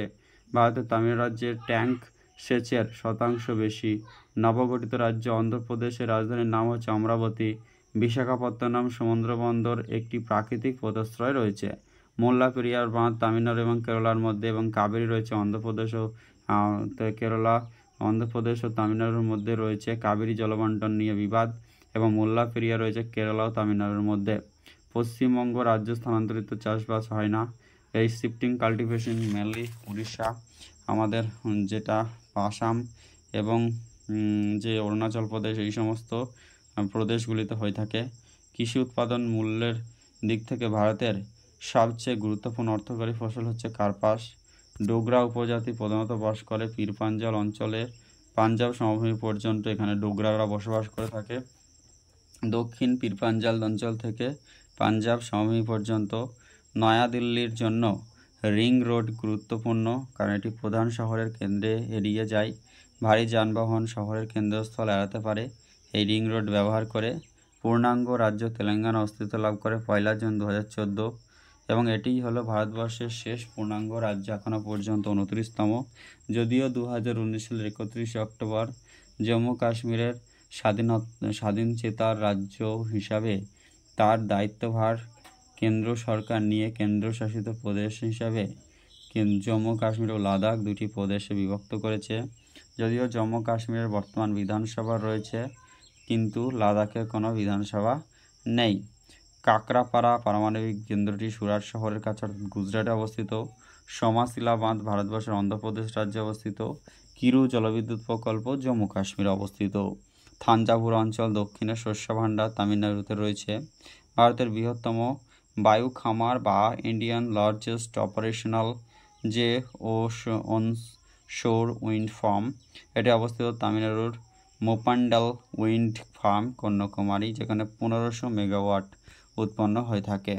তারপর আমরা দেখে নেব যে ভারতের টোপোগ্রাফিক্যাল মানচিত্র নিম্নলিখিত সংস্থা দ্বারা প্রকাশিত হয়। Survey of India, central rice research institute রয়েছে কটক উড়িষ্যা। নোট ব্রু লৌহ আকরিক খনি রয়েছে ঝাড়খণ্ডের সিংভূমে। নোট ব্রু লৌহ আকরিক খনি রয়েছে ঝাড়খণ্ডের সিংভূম। শিবসমুদ্রম বাঁধটি সেচের জন্য নয়,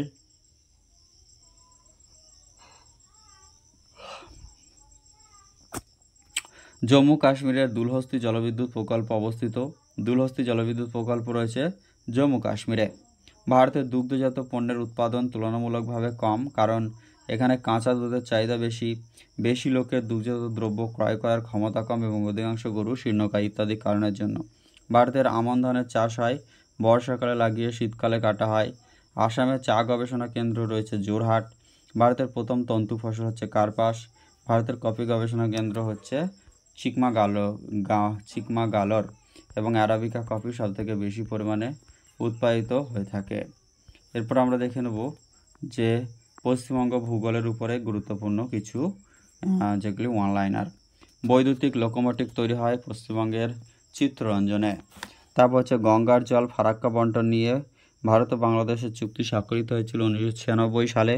পশ্চিমবঙ্গের উত্তর দিনাজপুর জেলার জনসংখ্যা 10 বার্ষিক বৃদ্ধি রাজ্যের 10 বার্ষিক বৃদ্ধির চেয়ে বেশি হয়েছে, যেটা হচ্ছে কোথায়? উত্তর দিনাজপুর। পৃথিবীর সর্বোচ্চ রেলওয়ে স্টেশন ঘুম দার্জিলিংয়ে রয়েছে, যেটা 2225 মিটার উচ্চতায় রয়েছে। ফারাক্কা প্রকল্পটি মূলত লক্ষ্য করা হয়েছে কলকাতা বন্দর সংরক্ষণ। গঙ্গার মোহনার কাছাকাছি যে দ্বীপটি ক্রমশ উদ্ভূত হচ্ছে তার নাম হচ্ছে পূর্বাশা বা নিউমোর দ্বীপ। তারপর হচ্ছে পশ্চিমবঙ্গ স্থানটি 1989 সালে জাতিসংঘ কর্তৃক বিশ্ব ঐতিহ্যবাহী স্থান হিসেবে ঘোষিত সুন্দরবন ম্যানগ্রোভ বন, যেটা 1987 সাল যেটা রয়েছে 1989 সালে জাতিসংঘ কর্তৃক ইউনাইটেড নেশনস যেটা হেরিটেজ যেটা রয়েছে ওয়ার্ল্ড হেরিটেজ সেটা করা হয়েছে। ধান পশ্চিমবঙ্গের সবচেয়ে গুরুত্বপূর্ণ ফসল। নেট চাষকৃত এলাকা নিট চাষকৃত মানে হচ্ছে টোটাল চাষকৃত এলাকা 60%। দুর্গাপুর শহরটি ভারতের রুর নামে পরিচিত। পশ্চিমবঙ্গ গঙ্গার উত্তরে অবস্থিত অঞ্চলটিকে বলা হয় বারেন্দ্র। জলঢাকা নদীর উৎস হচ্ছে বিতাং হ্রদ। কানাডা বাঁধ ম্যাসেঞ্জার বাঁধ রয়েছে ময়ূরাক্ষী নদীর উপর। ন্যাশনাল হাইওয়ে 34 সংযোগ করে শিলিগুড়ি সহ কলকাতা। জনগণনা রিপোর্ট 2001 অনুসারে পশ্চিমবঙ্গের সাক্ষরতার হার ছিল 68.6%। প্রথম পশ্চিমবঙ্গে মানব উন্নয়ন রিপোর্ট প্রকাশ হয়েছিল 2004 সালে। নেক্সট হচ্ছে পশ্চিমবঙ্গের সর্বোচ্চ বিন্দু হচ্ছে সান্দাকফু, যেটা 3636 মিটার। এলাকা অনুসারে পশ্চিমবঙ্গের প্রায় একই রকম অর্থাৎ একই আয়তনের, যেটা হাঙ্গেরির সমান। পশ্চিমবঙ্গে 85°50' পূর্ব থেকে 89°50' পূর্ব অক্ষাংশে অবস্থিত। পশ্চিমবঙ্গের বনভূমি আয়তভুক্ত এলাকা হচ্ছে 13.5%। ভারতীয় রাজ্যগুলির মধ্যে পশ্চিমবঙ্গের সাথে দীর্ঘতম সীমানা রয়েছে ঝাড়খণ্ডের। দামোদর উপত্যকা অঞ্চলের প্রাচীনতম কয়লাক্ষেত্র হচ্ছে রানীগঞ্জ। সল্টলেক কেন্দ্র পরিণত হয়েছে আইটি শিল্পের জন্য। নেক্সট হচ্ছে ভারতের কলকাতা শহর আন্ডারগ্রাউন্ড ট্রেন প্রথম চলাচল শুরু করেছে, যেটা প্রদত্ত 3টে শব্দ পশ্চিমবঙ্গের বিশ্ববিদ্যালয় শহর, যেটা হচ্ছে শান্তিনিকেতন, যাদবপুর, কল্যাণী। বারাকারের প্রধান উপনদী হচ্ছে দামোদর। নেক্সট আমরা দেখে নেব যেটা রয়েছে পুরুলিয়া জেলার আদ্রা নামে পরিচিত, যেটা রেলওয়ে জংশন। ল্যাটারাইট মাটি পাওয়া যায় পশ্চিমবঙ্গের মালভূমি অঞ্চলে। নবদ্বীপ থেকে বঙ্গোপসাগর পর্যন্ত গঙ্গা নদীর নামকরণ করা হয়েছে হুগলি। 2001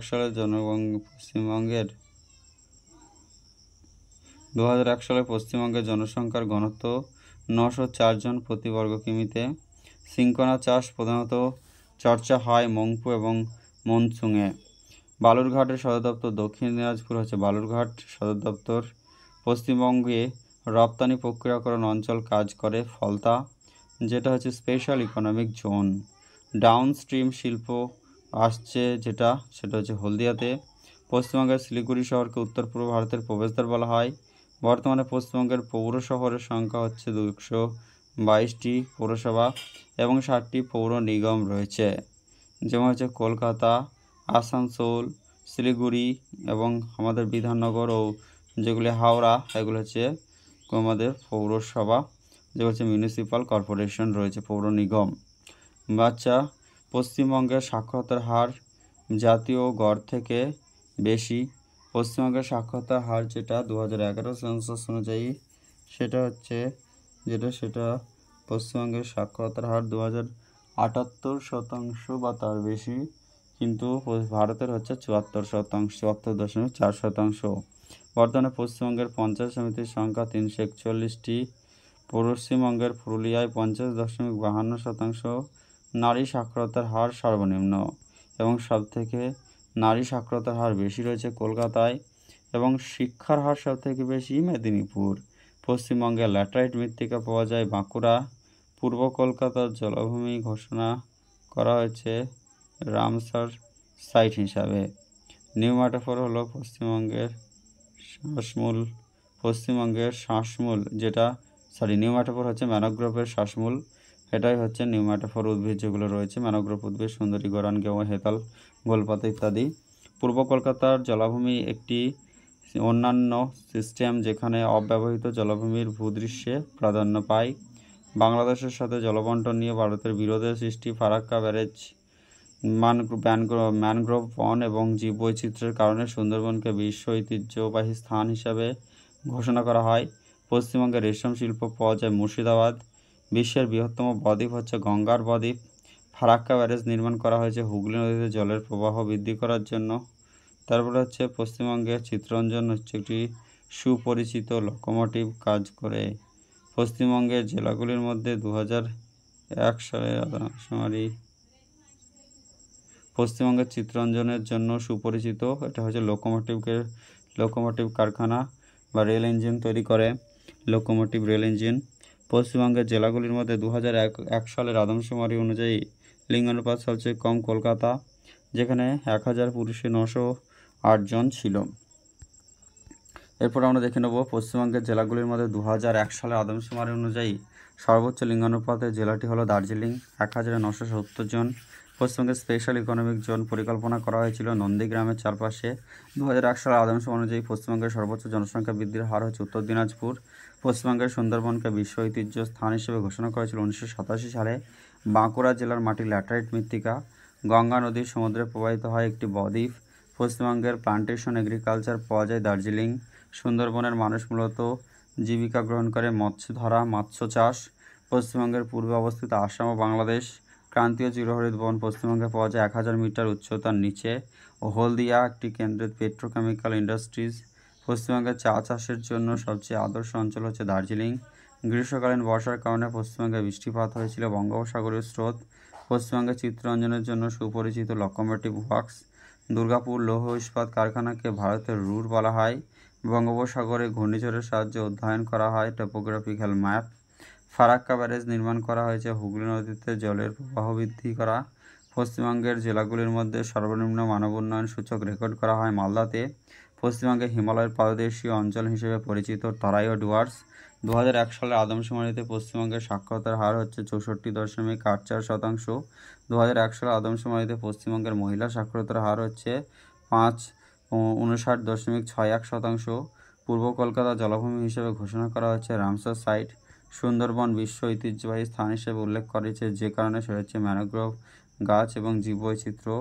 বঙ্গীয় বদ্বীপের দক্ষিণ পূর্ব অংশ চলছে বা নিমজ্জন, যেটা বঙ্গীয় বদ্বীপের দক্ষিণ পূর্ব অংশ যেটা হচ্ছে সাবসিডিয়েন্স বা নিমজ্জন। এটা হচ্ছে বঙ্গীয় বদ্বীপের দক্ষিণ পূর্ব অংশে সাবসিডিয়েন্স বা নিমজ্জন এর জন্য এটা হচ্ছে। তারপর আমরা দেখে নেব পরবর্তী দামোদর উপত্যকা বহুমুখী প্রকল্পের নকশা করা হয়েছিল মার্কিন যুক্তরাষ্ট্রের টেনেসি ভ্যালি প্রকল্পে। ডিভিসি তৈরি হয়েছে টিভিসির অনুকরণে। 3 বিঘা করিডোর ভারত বাংলাদেশের মধ্যে একটি লিঙ্ক। শাল গাছ দেখতে পাওয়া যায় পশ্চিমবঙ্গের বাঁকুড়া জেলায়। যৌথ বন ব্যবস্থা, জয়েন্ট ফরেস্ট ম্যানেজমেন্ট পশ্চিমবঙ্গের প্রথম সফল হয়েছিল মেদিনীপুর জেলার আরাবাড়ি গ্রামে। পাট প্রধানত চাষ হয় পশ্চিমবঙ্গে এবং বর্তমানে পাট উৎপাদন বিশ্বে প্রথম স্থান। বাংলাদেশের কে ছাপিয়ে প্রথম স্থানে চলে এসেছে ভারত। উত্তরবঙ্গ সমভূমির পূর্ব দিকের নদী রায়ডাক। এপ্রিল মাসে বজ্রপাত সহ ঘন ঘন বজ্রপাত হয়ে থাকে পশ্চিমবঙ্গে। খড়গপুর রেলওয়ে ওয়ার্কশপ নির্মিত হয়েছিল 1900 সালে। পশ্চিমবঙ্গ ভারতের জনসংখ্যার 7.55% এবং মোট আয়তনের যেটা হচ্ছে 2.45%, যেটা পশ্চিমবঙ্গের সাক্ষরতার হার 76.26% এবং যেটা 2011 সেন্সাস অনুযায়ী, এবং ভারতের ক্ষেত্রে 74.04%। পশ্চিমবঙ্গের দার্জিলিং জেলার নাতিশীতোষ্ণ বনভূমি উচ্চতা দেখা যায় 2000 মিটার। পশ্চিমবঙ্গ ভারতের উৎপাদিত ধানের 15% উৎপাদন করে থাকে। ধান উৎপাদনের প্রথম স্থান পশ্চিমবঙ্গ এবং হেক্টর প্রতি উৎপাদনে পাঞ্জাব। পশ্চিমবঙ্গে বোরো ধানের চাষ সেটার প্রাধান্য রয়েছে। ভারতের পশ্চিমবঙ্গ রাজ্যে একটি বাঘ সংরক্ষণাগার রয়েছে যা বিশ্ব ঐতিহ্যবাহী স্থান, সেটা হচ্ছে সুন্দরবন। পশ্চিমবঙ্গের মালভূমি প্রধান অংশ পুরুলিয়া জেলায় অবস্থিত। দার্জিলিং হিমালয়ের পাদদেশের সমভূমি পশ্চিমবঙ্গের দার্জিলিং জেলার তরাই নামে পরিচিত। তরাই কথার অর্থ স্যাঁতসেঁতে। পশ্চিমবঙ্গের উত্তর থেকে দক্ষিণের দূরত্ব প্রায় 620 কিলোমিটার বা 600 কিমি এবং 323 কিমি হচ্ছে পূর্ব থেকে পশ্চিমে বিস্তার। দামোদর নদী ছোটনাগপুর মালভূমি থেকে উৎপত্তি লাভ করেছে। পশ্চিমবঙ্গের সুন্দরবনের মাটি হচ্ছে এঁটেল লবণাক্ত মাটি। জলপাইগুড়ি, তিস্তা এবং করলা নদীর তীরে অবস্থিত। Darjeeling Himalaya railway world heritage site হয়ে ওঠে 1999 সালে। সান্দাকফু স্থানে মেরু নক্ষত্রটি পোলার স্টার আকাশের সর্বোচ্চ কোণে দেখা যায়। আয়তনের দিক থেকে পশ্চিমবঙ্গের জেলাগুলির মধ্যে সঠিক ক্রম অনুসারে দক্ষিণ 24 পরগনা, তারপর হচ্ছে পশ্চিম মেদিনীপুর, তারপরে বর্ধমান। এগুলি আয়তন অনুসারে পশ্চিমবঙ্গের 3টে জেলা। দক্ষিণ 24 পরগনা সবথেকে বৃহত্তম, কিন্তু জনসংখ্যা নিরিখে বৃহত্তম হচ্ছে উত্তর 24 পরগনা, দক্ষিণ 24 পরগনা, তারপর হচ্ছে পশ্চিম মেদিনীপুর, তারপর হচ্ছে বর্ধমান। লিঙ্গানুপাত যেটা রয়েছে সেদিক থেকে পশ্চিমবঙ্গের জেলাগুলির সঠিক অবরোহ ক্রম হচ্ছে যেটা, সেটা হচ্ছে দার্জিলিং, পশ্চিম মেদিনীপুর এবং হুগলি। দার্জিলিংয়ের সবথেকে লিঙ্গের অনুপাতের দিক থেকে পশ্চিমবঙ্গের জেলাগুলির মধ্যে সঠিক হচ্ছে দার্জিলিং, পশ্চিম মেদিনীপুর, হুগলি। তারপরে হয়ে যাবে 98 নম্বর প্রশ্ন। পশ্চিমবঙ্গের আন্তর্জাতিক সীমানা রয়েছে উত্তর এবং উত্তর পশ্চিম ও পূর্ব দিকে। পশ্চিমবঙ্গের উত্তরে প্রবাহিত নদীগুলো তিস্তা, জলঢাক, রায়ঢাক। পশ্চিমবঙ্গের রাজধানীর কাছাকাছি অবস্থিত কর্কটক্রান্তি। পশ্চিমবঙ্গ থেকে সবচেয়ে বেশি বৃষ্টিপাত হয় ভারতীয় মৌসুমী বায়ুর শাখা বঙ্গোপসাগর। কলকাতা স্থানীয় স্বসরকার কলকাতা মিউনিসিপ্যাল কর্পোরেশন। পশ্চিমবঙ্গ কয়লা খনি বিপর্যয়ের কারণ হচ্ছে বন্যা। পশ্চিমবঙ্গের সবচেয়ে উন্নত শিল্প কয়লা হচ্ছে বিটুমিনাস জাত। পশ্চিম জনসংখ্যা বৃদ্ধির হার 1911 থেকে 21। যেমন হচ্ছে পশ্চিমবঙ্গের অভিজ্ঞতা হলো 2.91%। পশ্চিমবঙ্গের বৃহত্তম তামাক উৎপাদনকারী জেলা হচ্ছে কোচবিহার। কর্কটক্রান্তীয় অঞ্চলে পশ্চিমবঙ্গের নদিয়া জেলার মধ্য দিয়ে গেছে। পশ্চিমবঙ্গের একটি ক্রান্তীয় মৌসুমী জাতীয় জলবায়ু অনুভব করা যায়। টিভিএ বিদেশি পরিকল্পনা ডিভিসি অর্থাৎ ট্যানিসি ভ্যালি পরিকল্পনা থেকে দামোদর ভ্যালি প্রকল্প গড়ে উঠেছে। পশ্চিমবঙ্গের সর্বোচ্চ শৃঙ্গ সিঙ্গলীলা পর্বত শ্রেণীর অন্তর্গত। পশ্চিমবঙ্গের দ্বারা ভাগ করা কিমিতে বাংলাদেশের সাথে আন্তর্জাতিক সীমানা 2217, 1378 কিমি। আচ্ছা, পরেরটা হচ্ছে পশ্চিমবঙ্গের পশ্চিমাঞ্চলে দীর্ঘতম নদী হচ্ছে দামোদর। সিঙ্গলীলা জাতীয় উদ্যান পশ্চিমবঙ্গের দার্জিলিং জেলায় অবস্থিত। পশ্চিমবঙ্গের রোর একটি ভৌতিক অঞ্চল, যেটা একটা অংশ পশ্চিম মেদিনীপুর জেলায় রর রয়েছে। পশ্চিমবঙ্গের কলকাতা জেলা রাজ্যের মানব উন্নয়ন সূচকের সর্বোচ্চ স্তর অর্জন করেছে এবং মানব উন্নয়ন সূচকে সবথেকে পিছিয়ে রয়েছে মালদা জেলা। ফারাক্কা ব্যারেজ নির্মাণের প্রাথমিক উদ্দেশ্য ছিল হুগলি নদীতে জল সরবরাহ বৃদ্ধি। টোটো হলো পশ্চিমবঙ্গ রাজ্যের একটি আদি উপজাতি সম্প্রদায়। পশ্চিমবঙ্গের বদ্বীপ অঞ্চলে নিচের কোনটি খনন করা হয়? প্রাকৃতিক গ্যাস। এবং পশ্চিমবঙ্গের বদ্বীপ অঞ্চলে খনন করা হয়ে থাকে প্রাকৃতিক গ্যাস, কাদা মাটি ও ভূগর্ভস্থ জল। পশ্চিমবঙ্গের মালভূমি অঞ্চলে মাঝে মাঝে খরা দেখা দেয়, তার কারণ হচ্ছে অত্যন্ত কম বৃষ্টিপাতের জন্য।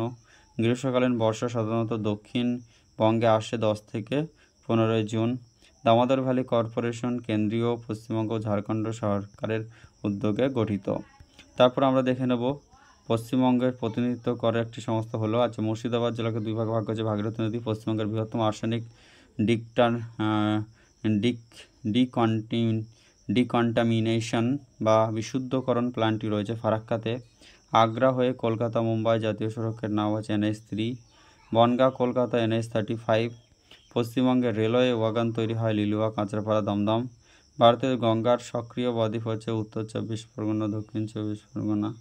ভারতের কাস্ট ল্যান্ড যেটা ফার্ম গঠিত হয় জলপাইগুড়ি জেলা, বক্সার ও জয়ন্তীর পাহাড়।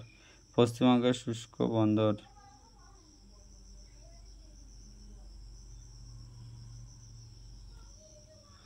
ভারতের কাস্ট ল্যান্ডফর্ম গঠিত হয় জলপাইগুড়ি জেলা, বক্সা, জয়ন্তী পাহাড়। পশ্চিমবঙ্গের শুষ্ক বন্দর হচ্ছে কলকাতা, হলদিয়া। পূর্ব কলকাতা জলাভূমি হিসেবে ঘোষণা করা হয়েছে রামসার সাইট, সুন্দরবন ও রামসার সাইট। পশ্চিমবঙ্গে ভূমির সংস্কার আইন কার্যকর হয় 1956 সালে। Central inland water transport corporation of ইন্ডিয়ার হেডকোয়ার্টার রয়েছে কলকাতা মেট্রোল চালু হয়েছিল 1984 সালে। ধনিয়াখালী বিখ্যাত তাঁত শিল্পের জন্য তিস্তা নদীর পশ্চিম অংশ তরাই নামে পরিচিত। সুন্দরবনকে বিশ্ব ঐতিহ্য স্থান হিসেবে ঘোষণা করা হয়েছে ম্যানগ্রোভ বন এবং জীববৈচিত্র্যের জন্য। জলপাইগুড়ি শহরের তীরে অবস্থিত তিস্তা ও করলা নদী। রামমাম জলবিদ্যুৎ প্রকল্প দার্জিলিং। পশ্চিমবঙ্গে প্রথম রেললাইন চালু হয়েছিল হাওড়া থেকে হুগলি। তারপরে ভারতের স্বাধীনতার সময় কুচবিহার জেলা পশ্চিমবঙ্গে ছিল না।